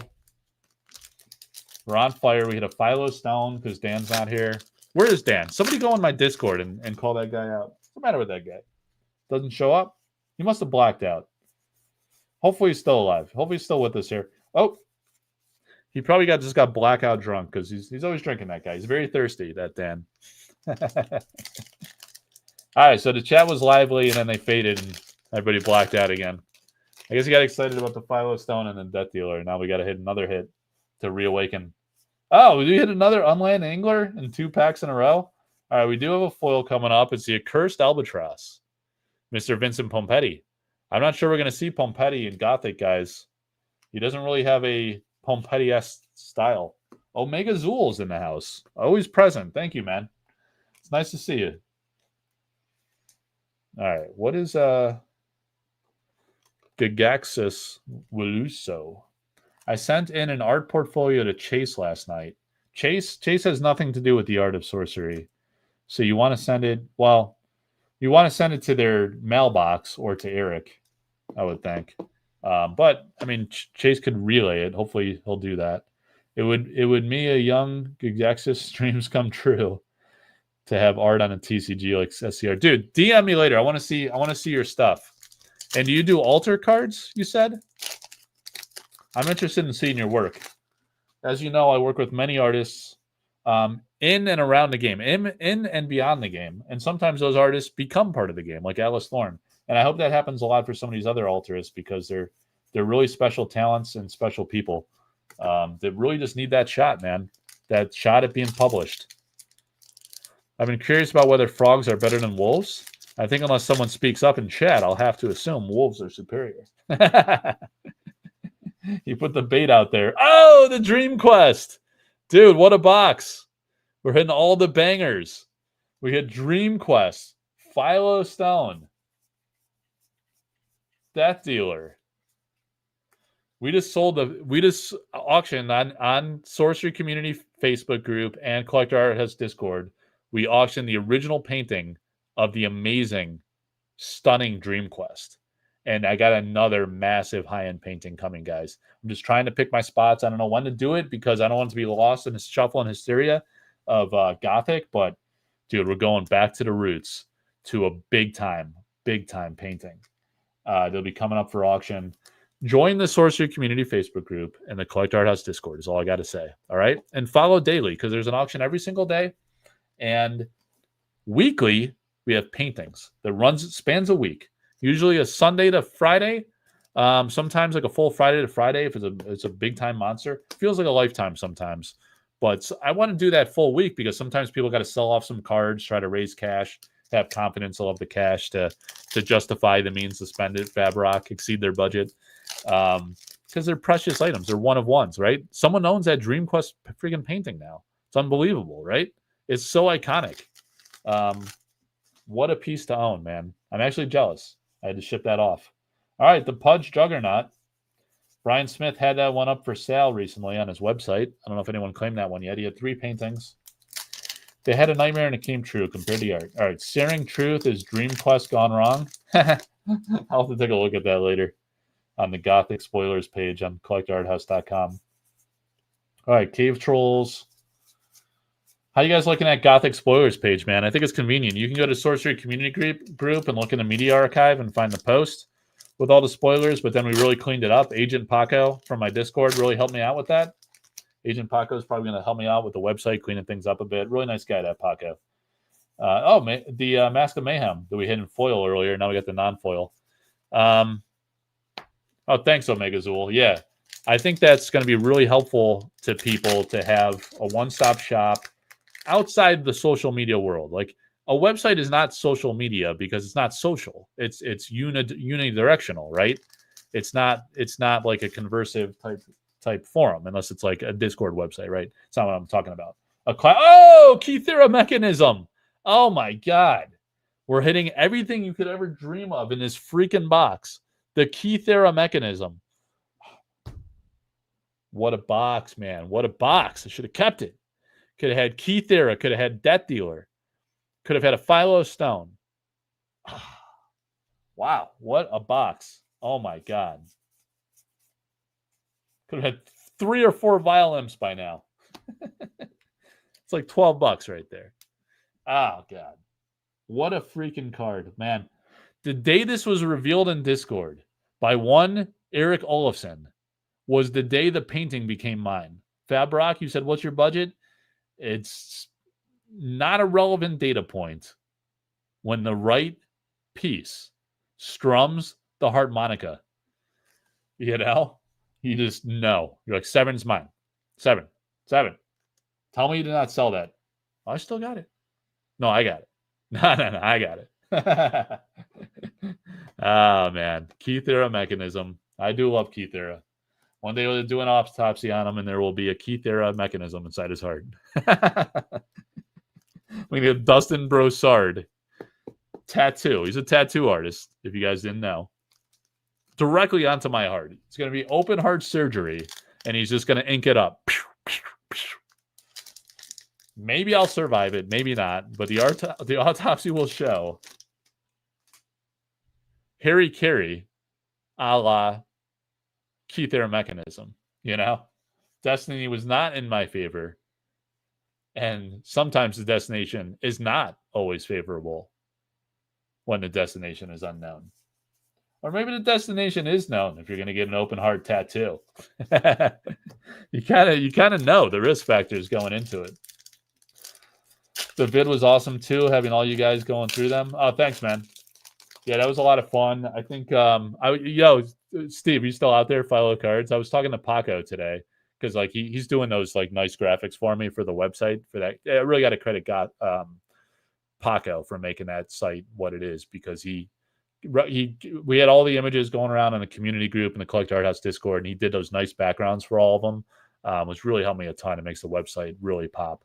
But I was talking to Paco, and we were talking. He was like, "Oh man, that show was awesome. You and Itza and Philo Cards," and I was like, "Yeah." I was like, 3 of us, we got really great chemistry together. As long as the other guys are shutting their mouths. that was my follow-up comment. Oh, the Aquamarine Corps. That's what I wanted to tell you, Steve. As long as they're shutting their mouths, the 3 of us, we got beautiful chemistry. No, it was fun because these guys know gameplay. They know rules, codex, this type of stuff.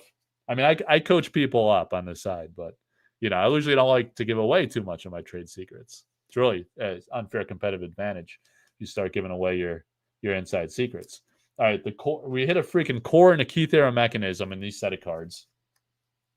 We hit a mix earlier. Oh my god, this is the most absurd. This is the most absurd box this world has ever seen. Oh, that was the last pack for him. So Astral, you did pretty damn well too, my friend. You hit a core, you hit a Keith era, you hit the freaking Dream Quest, which I actually forgot about, and the Accursed. So you only got the one foil, but this is like the greatest hits of Alpha. That's brilliant, man. That is freaking brilliant. All right, watch this, guys. I need you guys to get a screenshot of this, please. Please do me a favor and get a screenshot of this, okay? All right, Bills Whiteout. The Bills Whiteout is coming up, brother. Oh, yeah. Please, someone screenshot that. This is a box. Box. That's a box that happened tonight. This is a thing that happened on this show live. Everybody was here to bear witness. All 15 people. Look at this. Look at it. We got the avatars here. Hang on a second. Hang on a second now. Spice it up a little bit. Look at this peeping Tom. There you go. There's the money shot. There is the money shot. Hang on. Hang on. We're going to screenshot this. Everyone's going to get mad. Be like, look at that jerk off Mike showing Leo there. It's all about the money, this guy. Doesn't even like art. Big time scammer. Look at smug Leo. Of course he likes Leo. He probably likes the Donald too. Probably loves the Donald. I'm going to get demonetized for sure tonight. I feel it. There it is, guys. All right. Let's remember who pulled what. I remember. Unbelievable. You buy it for $1? All right. We'll talk about it later. Get up in my DMs. Astral. Nick's the only sad guy tonight, man. I'm sorry, Nick. Man, Nick. Ah, man. Broke his heart. There was so much potential. Oh, Jeff Toohey Kablooey, man. Jeff Toohey Kablooey. All right, so maybe Jeff Toohey's going to get lucky. He went to bed at like 6 p.m. like a toddler. That's what he does, Jeff Toohey. I don't understand. He's an accountant, but he goes to bed like while most people are eating dinner. I don't know what's up with this guy. He's like, I got to get up early. He's probably just slinging like White Rock or something. It gets lighter earlier now, so Jeff Toohey before dark is it's a mystery. It's no coincidence that Ed Gein thing just came out, right? That Ed Gein on Netflix. I might watch that tonight. Little Jeff Toohey life story. All right. I think Jeff Toohey watches me on 2X with no volume, so you'll never know what was said tonight, guys. No problem. No problem. Jeff Toohey. 1, 2, 3, 4, 5, 6. He's the David Goggins of sorcery. 1, 2, 3. I don't know, man. There's not a lot of like shredded, physically fit people in sorcery. I can tell you. You seen these tournament scenes, man? Not a lot of people working out. They're mostly sitting at the table slinging cards. All right, 1, 2, 3. Not that there's anything wrong with that. These guys are enjoying life. They got no responsibilities. They're on the Team Covenant website, buying up the Dragon Lord at 1 p.m. on a weekday. They got nothing to do. They're watching Team Covenant live streams at 10, 11 o'clock in the morning on a weekday. No problem. They're not doing that Goggins shit. I'll tell you that much. 1, 2, 3, 4, 5, 6, 7, 8, 9, 10, 11, 12, 13, 14 will do it. 14 will do it. Feels bad. Nick, killing me, man. Pulling at the heartstrings, my buddy. All right. Let's get Leo out here for a little show and tell. Leo is crushing tonight, man. He's always watching us. Love Leo, man. Leo's the goat. You guys think like Bieber's the Leo of the music scene? I just like Bieber. I like Bieber's style. He's always like pissed off. Everyone's like busting his chops all the time. And he's like, dude, just get out of here, man. I'm just trying to get into the gym. You know, why are you taking these pictures of me? Can't I just like go to the grocery store? It's tough being the Biebs. All right. Everyone's always speculating on shit. Entangled Terrain, the great Drew Tucker. I think he's done with the fame at this point. Yeah, it's tough. Breaking my key. Oh, come on. All right, there we go. All right, so you got a foil. Oh, I need a top loader. Getting flustered here, guys. When the pennies fight me, you sometimes forget the top loader. So how does Philo work it? Does he ship off all the cards or like just the hits and keeps all the bulk or something? Is that why he does one pack and sends it out in a plain white envelope or something? I don't know, man. Seems like a lot of logistics, unless you're only sending hits and then sometimes you don't have to ship anything or something. So that's why I do the 5 packs. Then it's like a handful of shipments. I got a lot going on. I got a community group to manage. I got the Discord. I got the Collector Arthouse website. Dude, I rattled off like 5 Facebook groups that I run earlier. Man, I got three little kids. I got a wife that's only sees me in pictures. She likes it that way. It's the way she prefers it. It's in everybody's best interest, really. All right, we got the Maze Minotaur finally. All right, we got a Cave Troll. And we got the Aqueduct. A dual site, exceptional foil. Not bad. Take those. Definitely take those. I think he's done with the fame. Yeah, the Biebs. I like his songs, to be honest. They got some soul to them. Nothing but love for the Biebs. I wasn't into like little cute child Biebs, but you know, tween Biebs, whatever he is now. It's probably like 25 or 30 or something. I like adult Biebs. It's all right, man. It's all right to me. Yokai Kappas. Remember the temp art one on the playtest card that I have? So many vial imps. All right. Still got a bunch of packs. This is the final stretch, though. Yeah, like on a break, we get maybe 15 to 25 people. It kind of swings around and stuff. And then like it also multicasts to Facebook, so there might be some watching through Facebook. So they're not showing up in the YouTube numbers. But when we have Itza and Philo cards on, the 3 amigos, we were doing like 40 people on average or so. Yeah, it's a lot of imps. Are people still into the imps? I have so many imps, man. Do people need imps? I might just give away some imps. Guy gave me bulk and he didn't take out the imps. So, if you need imps, let me know. Maybe I'll bring some to the SCG Con and just kind of like throw them in a stairwell. Let people go nuts for them. Create some hysteria. The Moon Clan. Alan Pollock. East-West Dragon. Did you see Tom Hade? My guy Tom Hade today on the Sorcery Community Facebook group? He's the owner of a store, Curio Cavern, in my area here. And someone pulled the West-East Dragon Curio today in his store. And then he asked Tom, the store owner, to sign the card. What a guy, you know? Everyone loves Tom. Tom's going to be at SCG. Now, Happy Piano. That's a funny name, man. I will not be at Vegas, unfortunately. I will be at the Baltimore one. And there's going to be a major painting reveal if I decide to go through with it. I might get cold feet. I might say I don't want that responsibility and liability walking around with that painting. But I don't know. Yeah, the Moon Clan is a great artwork. Alan Pollock is one of the last ones he sold. He held on to that for a while. He really liked that, and he liked bringing that to shows to display. Alan Pollock is a freaking master, man. He's amazing. I don't know if you guys know, but I own the the Sorcerer? The Sorcerer. Pretty good avatar. Seems to win a lot. I own the Alan Pollock version of that original painting. It's amazing. The Francesca Beraldi, Eric owns that one. But at least I got the Pollock. It's pretty sick. The guy is a master.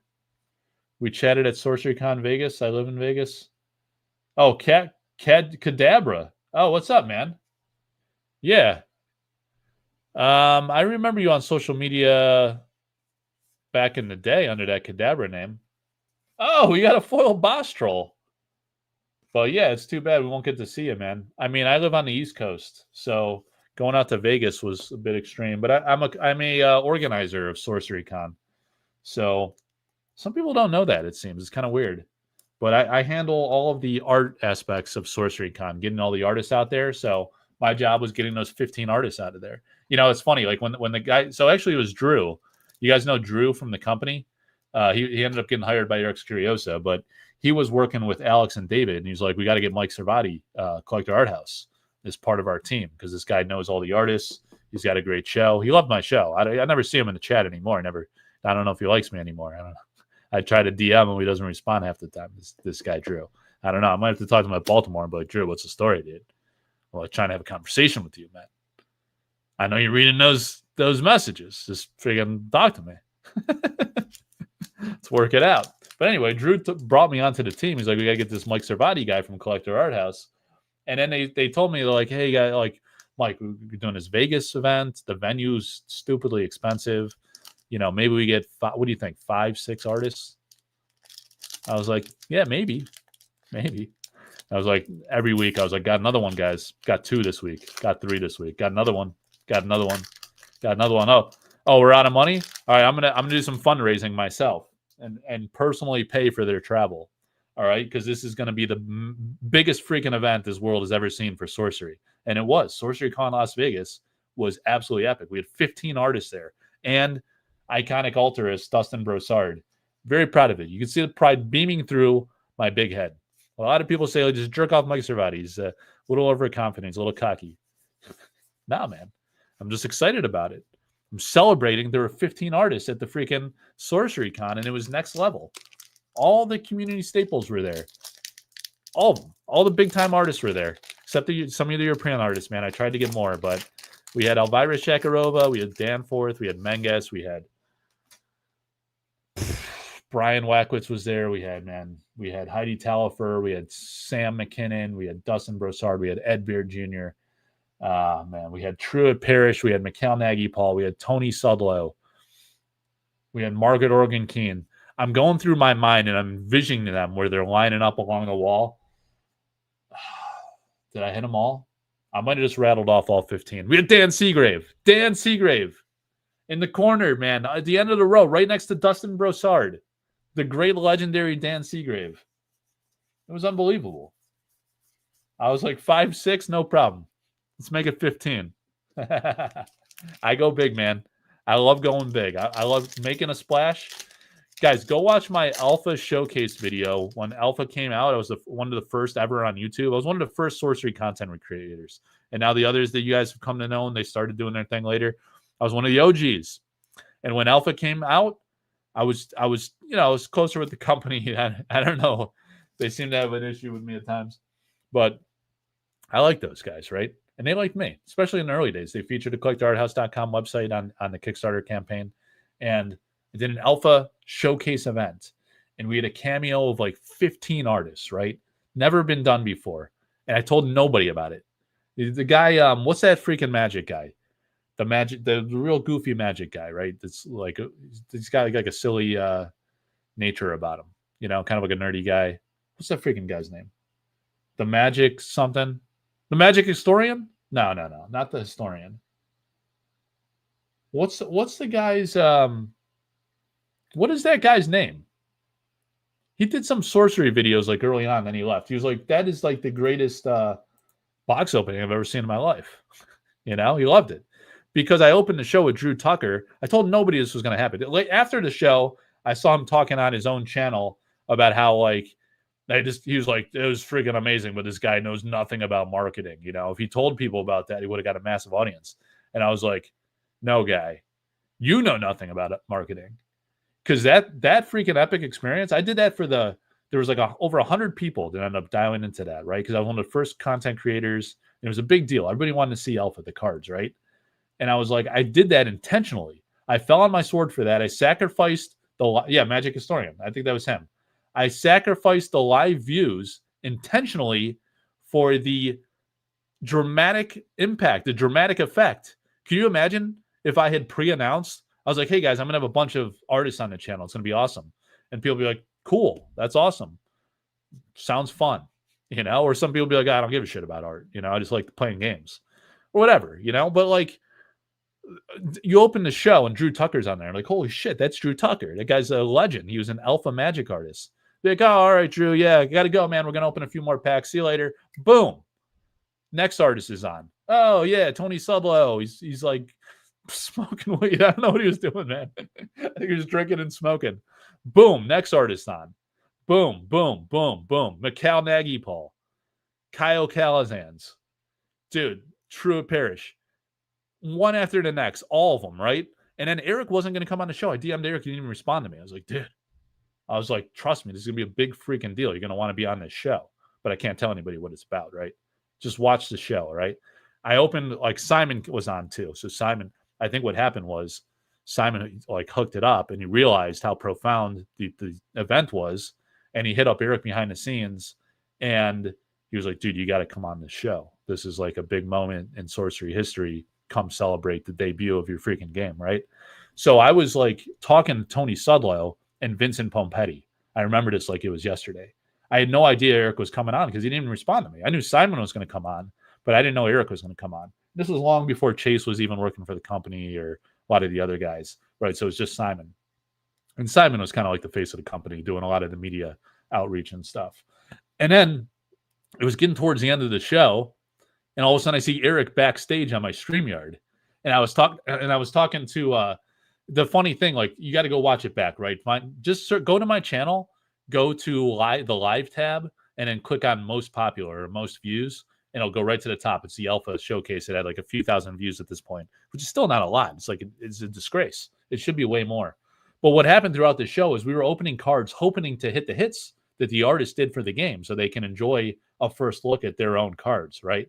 And then so we were opening cards with Tony Sudlow, and we were like, he had only like exceptionals or elites and uniques. I think he might have did he have one ordinary? I think they were all exceptional and above. So it was really hard to hit his specific cards. So we we're opening pack after pack after pack, not getting it. And then I finally told him, I was like, I see Eric pop up on stage. So Tony was in and out. He would leave, and then I'd see him backstage, and I'd be like, and then like impromptu, I'd just pop him back into the live video feed, and I'd be like, the king of the realm, and he was loving it. He was like, oh yeah, I was just hanging out. I'm like, just watching the show. Because I think he couldn't figure out like how to watch it on YouTube. He was watching it through the StreamYard display, like I gave him the invite, and he was just hanging out backstage. And a lot of the artists were doing it too. It was like really touching because on the beta release, I had I think it was the beta one. I had like Melissa Benson, but I had a moment. No, was it the alpha? I had a moment where I had like Rodney Matthews on. Rodney Matthews, man, absolute freaking legend. Like that's a big time artist, right? And the guy's 80 years old now. And he's just like super famous. He's like the Frazetta of our day. And he was on there, and I knew Severin was a fan. Like she told me that she looked up to Rodney, like as a teenager, as she was like an aspiring artist. And he's like a legendary figure to her. So she was backstage, and I was watching her when Rodney was on with his wife. And like it was so touching. Like it was back. I saw her backstage on my screen. She wasn't live on the camera, and it was just like really heartwarming thing because she was like so captivated by seeing him. She was like smiling ear to ear. Francesca Berald was still backstage because she was on like one or two artists before Rodney, and she was just kind of hanging out watching, and she was just like enthralled by what he was saying. Man, she was like, "Wow, it's Rodney Matthews. The guy's the real deal." So it was a beautiful thing. You guys got to go and watch it. It's very long. It's a couple hours or so. Might have been like 3 hours. But dude, it was so amazing. I'm really proud of that one, dude. You gotta go see it. I wish more people knew about it and saw it. I don't want to spam it all over the place because people get annoyed and think I'm being a jerk, like bragging about it or something. But whatever. It gives a shit. It's freaking awesome, and a lot of people should enjoy it. It was a lot of fun. But the whole point is, it was the dramatic effect. It was like the one after the next. Like there can't possibly be another. Like how did he coordinate all this? How did he imagine like the coordination and the planning that had to go into that? It was a lot. And like these artists, some of them don't speak English that well. I had translators lined up. I had Santiago Caruso on there who speaks a lot of broken English. He told me he couldn't speak English at all. So I got So what I did was I lined up Lewis, Too Fluent, the guy that created Shard Bugs, right? And I was like, Lewis, you're Puerto Rican, right? Like you must speak some of these languages here. You got to help me translate. I actually tried to get Rafa from the company to do it, and he was like too shy or unavailable or something. I was like, Kyle tells me he doesn't speak English. I need a translator, right? Or now Kyle's fine, but yeah, like I think Santiago was telling me he doesn't really speak English, so I had a translator lined up. I had Lewis, and he came on, man, and like he didn't have to say a word because Santiago was fine. He held his own. He did great. He was an awesome guy. When I did the beta one, I had there's a real special moment where I had Vasily Ermolev on. Dude, nobody talks to Vasily. He's a myth out there. He's in Russia. He's just like he paints churches, man. He freaking paints churches. The guy's a legend. And he was on. I knew like he speaks like no English, guys. None. I talked to him on WhatsApp. I got his phone number and we chat, and like he must be using a translator or something. And it comes across fine, but sometimes we talk past each other. He doesn't know what I'm saying, but we work it out. He's a really super nice guy, like really awesome. So I knew he didn't speak English, so I got Elvira Shakarova, who's also Russian, and I got her on and she translated, and they didn't know each other at all. They had no idea. They're like about the same age. They were actually in school together, like art school, at the same time, like many years ago. They overlapped and they never knew each other. It was like Sorcerer brought them together in my show and that moment on the channel with the cameos that were unannounced for dramatic effect. Strategic dramatic effect, right? I love the element of surprise. Every auction, every day is a surprise. We have to wait a full year. Some people are like, oh, it's a community group. You're running auctions on a community group. Yeah, man, because it's the largest forum on sorcery, and we have to wait a full year for art. And every single day, we get to see new art from sorcery artists on the back of an artist proof card, like a painting, amazing paintings of this kind of quality, right? Like unbelievable. Alice Thorne, he's a sorcery artist now, every single day. And it's a grind, man. 24-hour auctions. I'm looking at social media. I'm updating the bids, right? Because sometimes people DM them. They want to bid privately, or I got to update the top that says what the current bid is, or they bid on like Discord, and I got to put it on the Facebook group. I could do it just in Discord. A lot of the bids come through just on Discord nowadays, but I think it's very important for the game, in my opinion, right? It's a group I created, and I fostered, and I nurtured, and I grew. So I'm going to do what I think is right, and I think I'm doing right by the artists and by the community, because the community gets to enjoy the art, and the artists get a massive audience of over 5,000 people who really appreciate and love their work. And even if you're not going to bid, you don't have the means to, or you don't care to collect it, you just want to see it and enjoy it and say, hey, that's awesome, that's cool. This project's different, this game's different, this group is different. You get to see new art, original hand-painted art every single freaking day. There's no group on Facebook that does that. None, right? On any social media. New stuff every single day. I love it. I love it, man. I'm super passionate about it, and that's what I do it. So unapologetically, so people can hate on me. There's some people in my own community group that blocked me. Guys that I've talked to at events that I've been super cool with. And be like, hey, man, we have similar passions for art. Is like, why would you freaking? They didn't tell me they were going to. I've had great conversations with some of these guys at events and stuff, and I find out I see there's a comment against one of my posts or someone else's post, but then I can't see what the comment is. So then I look at the freaking membership log, and it's like these people are unavailable, and then I go try to look up their name, and they blocked me. I'm like, what the? Why? Why you gotta hate on people like that? It's such a who was telling me? Oh, I overheard a guy at work, young guy too. This guy's early 20s. It's a guy I hired at work, right? And he's a brilliant freaking guy. He's an amazing performer. He'd write all this code and stuff. He's freaking genius. I need him to work for me in my collector Arthouse aspect.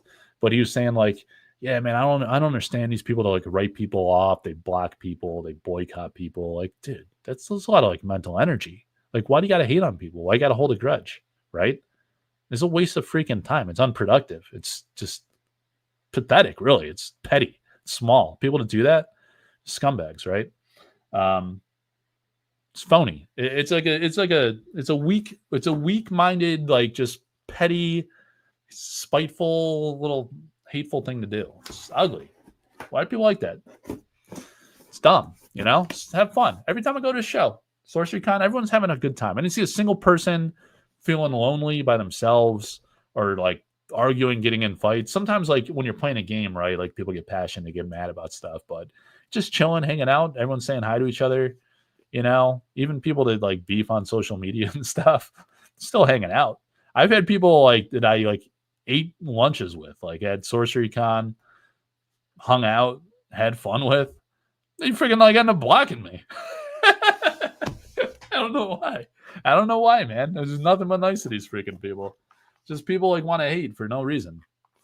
And then they go like slandering me on the social medias. Social media is a shit show, man. Sometimes like I envy Rudy because he's like on YouTube and he just doesn't do the social media. He probably like low key lurks and stuff, but like he doesn't need to. He can just do what he wants, sell his stuff, and like I don't just want to sell stuff. I want to foster community. I want to bring people together. I want to build that connection between fan and artist. So that's the like underpinning of these groups, right? It comes with like a lot of the taxing mental baggage of having to deal with these toxic, hateful, spiteful people that just want to bring you down or like replicate your work, mirror all the same shit you do, and pull people away and divide people. It's just like it's stupid, man. It's unhealthy. It's bad for everybody in the end. Should all be able to coexist and hang out and have fun together. But yeah, thanks, Fab Rock. It's too bad you can't come down, man. I'm gonna come up to. I'd love to get up to Buffalo. This is the final season, and they're gonna close the stadium.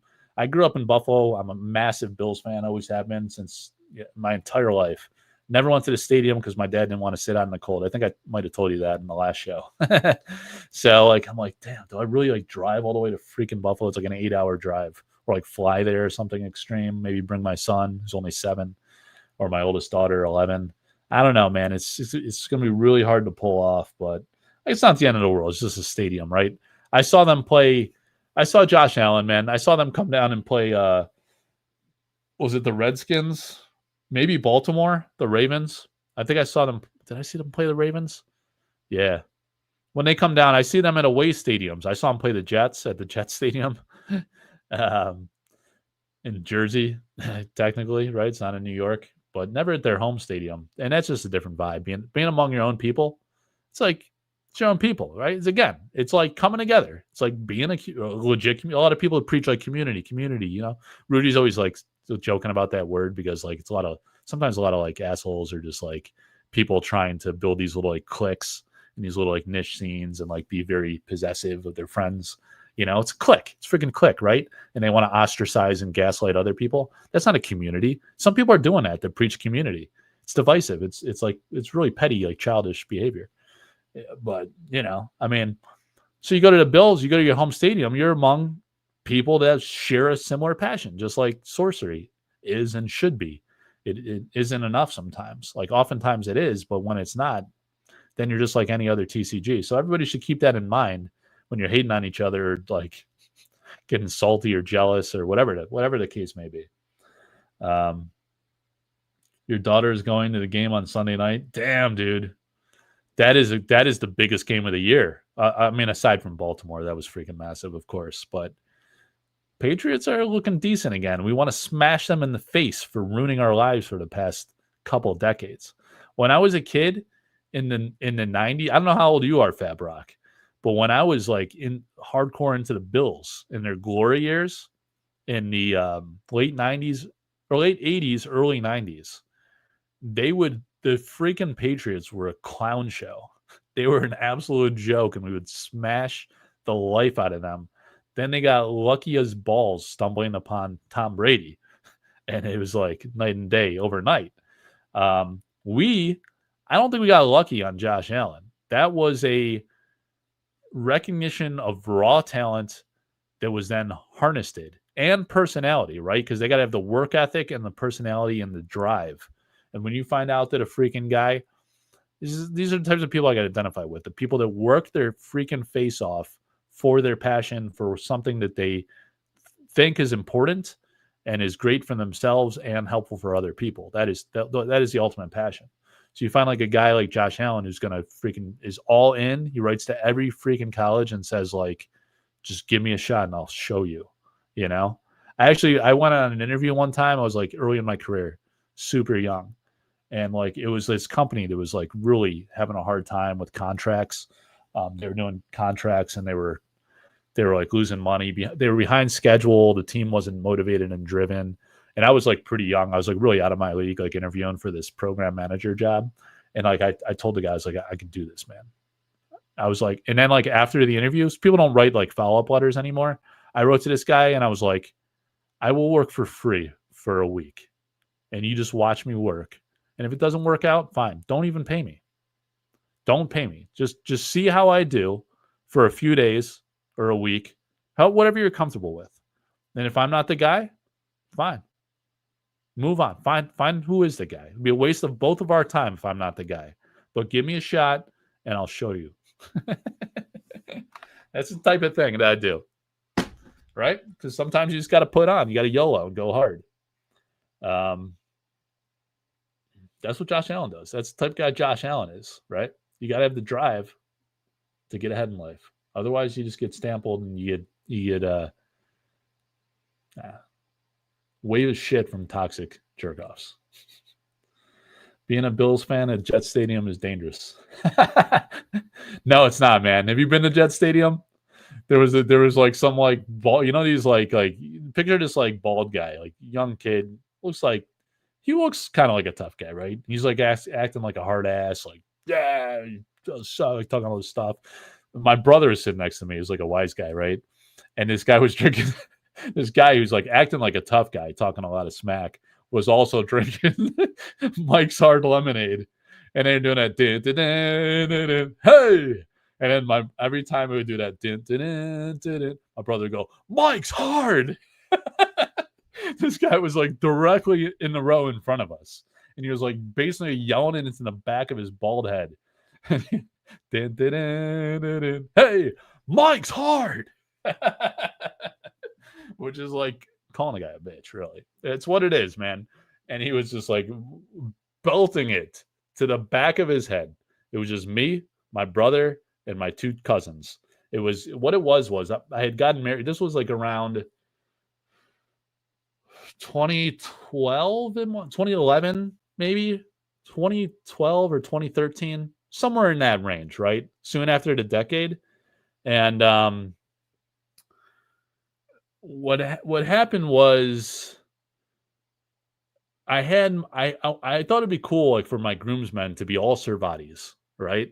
So what I had my brother and I had my two first cousins, right? I was the groom. And then the best man was my brother. And then the groomsmen were my two cousins. So it was a Cervati. And then again, people were like, look at this cocky ass. Like, nah, man, it's like pride. It's like pride and family, right? It's what it is, right? So I had my brother and my two cousins.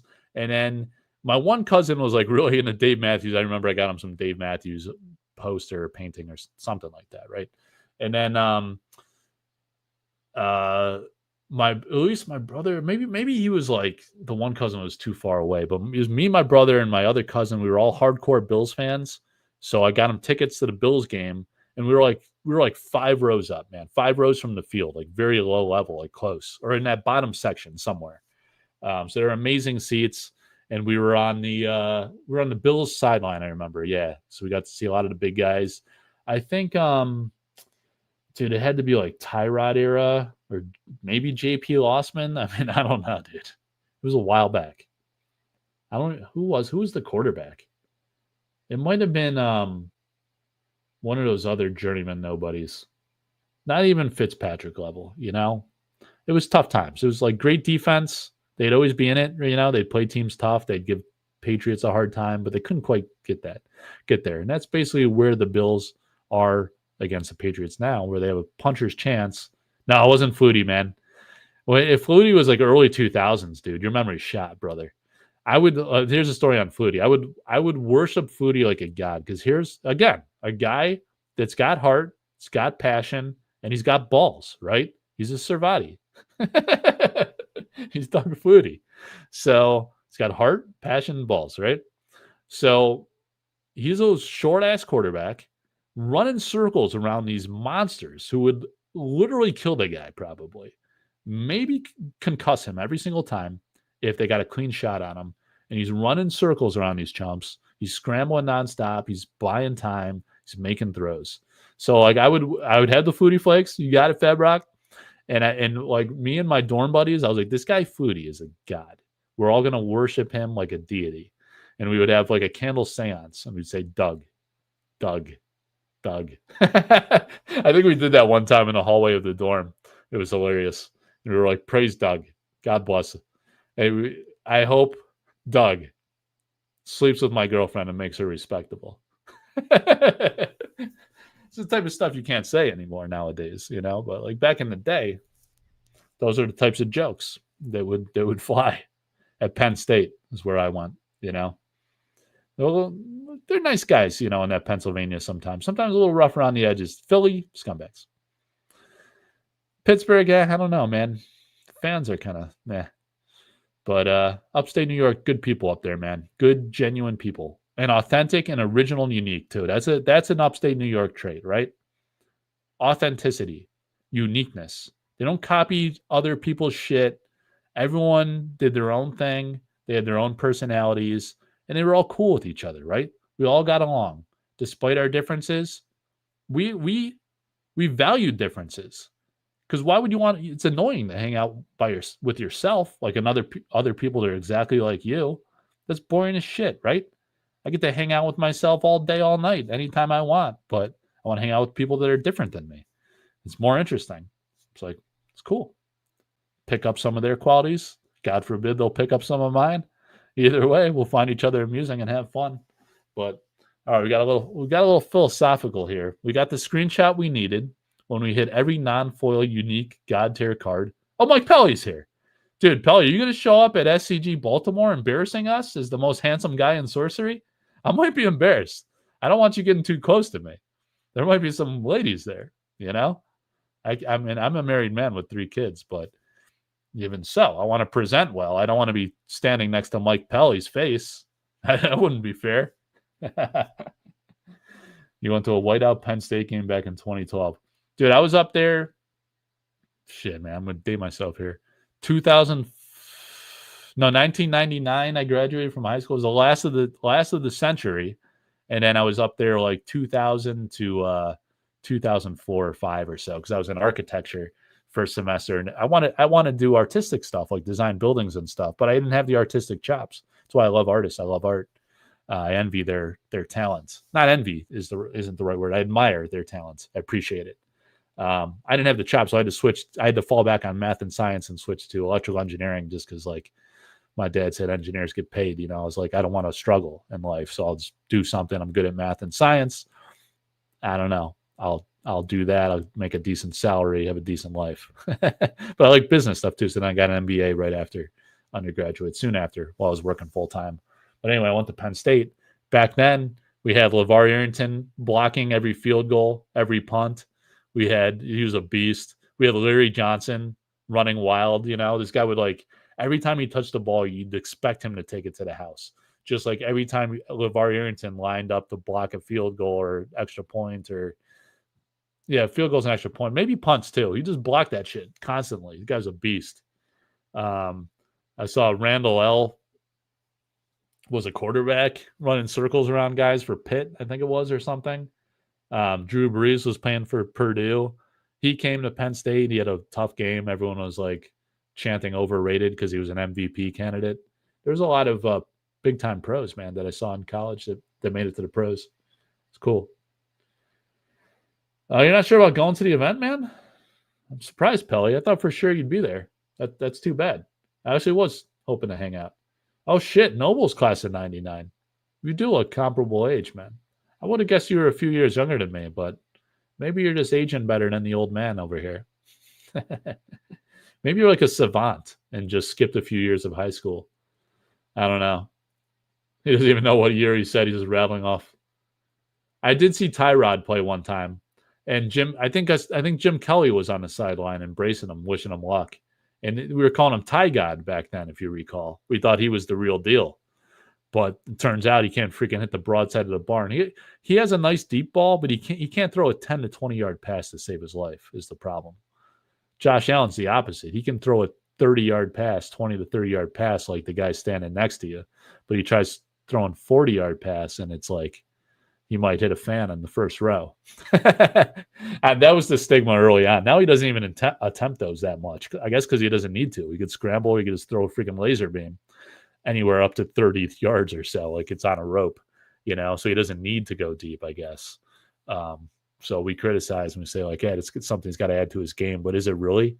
He's freaking majorly efficient now, high percentage, no turnover type of guy. The one time, it's ironically, he went deep this past week, and it was like the punt, it's like the arm punt. He went deep and it got intercepted coincidentally on a great play by the defender. But nobody gives a shit about the Bills in here, right? Ironically, we got a few Bills fans. Class of 89, Fab Rocks, man, senior citizen out there. 10 years ahead of us. Yeah, that's cool, man. We got an awesome, like, wide range demographic and sorcery too. The older guys are more mature too. I rarely have any issues with like older guys. It's younger guys, a bunch of punk asses. Actually, some of the middle-aged guys are like full hate too. It's weird. Well, like you get up to like 50-year-old plus year guys, never have problems with guys like that. They're settled in, man. They're coasting. They're in the latter parts of their career, looking at the end of the line, getting into retirement, cruising, enjoying life. Those are the guys you want to be around, or the real young guys that are like cool. You can still hang. Yeah, we still identify as like 25-year-olds, right? And we can hang out with guys like Rosato. Jeff Rosato was at Sorcery Con. He's done some guest writing on collectorarthouse.com. He's a good dude, man. He's probably free. The guy could be my son, technically, maybe. I don't know. He's probably like half my age. Nah, maybe half. I don't know. Fucking kid's like young as shit. But it's all right. Like I look at him like a peer, I don't think about that age gap. I'm not at that stage just yet. We all own land, baby, so we can't really complain. There he is, man. He brought us good luck today. The great Leo, the Smothering Tithe. Is it Smothering Tithe? This is a magician card. So Philosopher Cards has like 3 or 4. It's nicely centered too. This is a high quality card, but it's altered, painted. And the guy didn't even sign it, did he? I always forget his name, and I look for his signature. I want to give him props, but then I always forget what his freaking name is. He hasn't painted in a while. This might have been one of the last ones I was shocked when this was still available. I saw him posting on Instagram. I was like, dude, you got that Leo? Give me that Leo. Nobody bought that? You kidding me? Give me that. So I got it. That's mine. That's my card. That one doesn't go to auction. That stays in the Arthouse archives.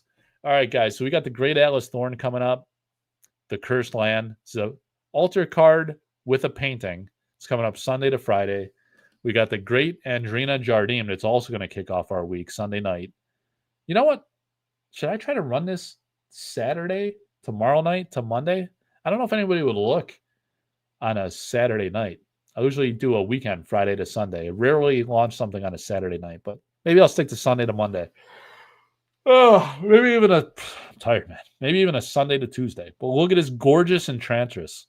Unbelievable. I was struggling with it because I had that overhead light earlier, but man, that is a freaking unbelievable altar. Look at the next level, otherworldly talent on these two artists. It's heartwarming, man. They are the best. They're great people too. Those are the two nicest people you're ever going to talk to. You're ever going to see, hear of, talk to, hear of, observe art from. Everybody have a great weekend. We got a few auctions going on this weekend. Check the links, the link tree, Sorcery Community Facebook group, Collector Art House Discord. Those are the places to be. Check out Philo Cards. If you want to just do 1, 2, 3 packs, Philo Cards is your guy. If you want to do 5+, get in on the Collector Art House breaks. I try to do 1 box every Friday night. I do a sample pack sometimes too. Trying to do a sample pack break again if you guys are interested. Those are hard to get though, so I raised the price. Those are like $400 a slot in the card. Because if you hit the leader unique, those are like start at like $1,000+, right? Almost all of them on average. And then the exceptionals are pretty damn rare. But anyways, I digress. Please check out my socials and like and subscribe to the channel. We got to get this done under 2 hours so people will watch it. We're in the final minute. Thank you guys all very much for tuning in. It was a lot of fun. I appreciate you allowing me to do the breaks. I appreciate your support on the Patreon, on my socials, even if you're not on Patreon. It all is intrinsically motivating, and I like hanging out with you guys, and I hope to see you in Baltimore. Take care. Have a great weekend. Be good to each other.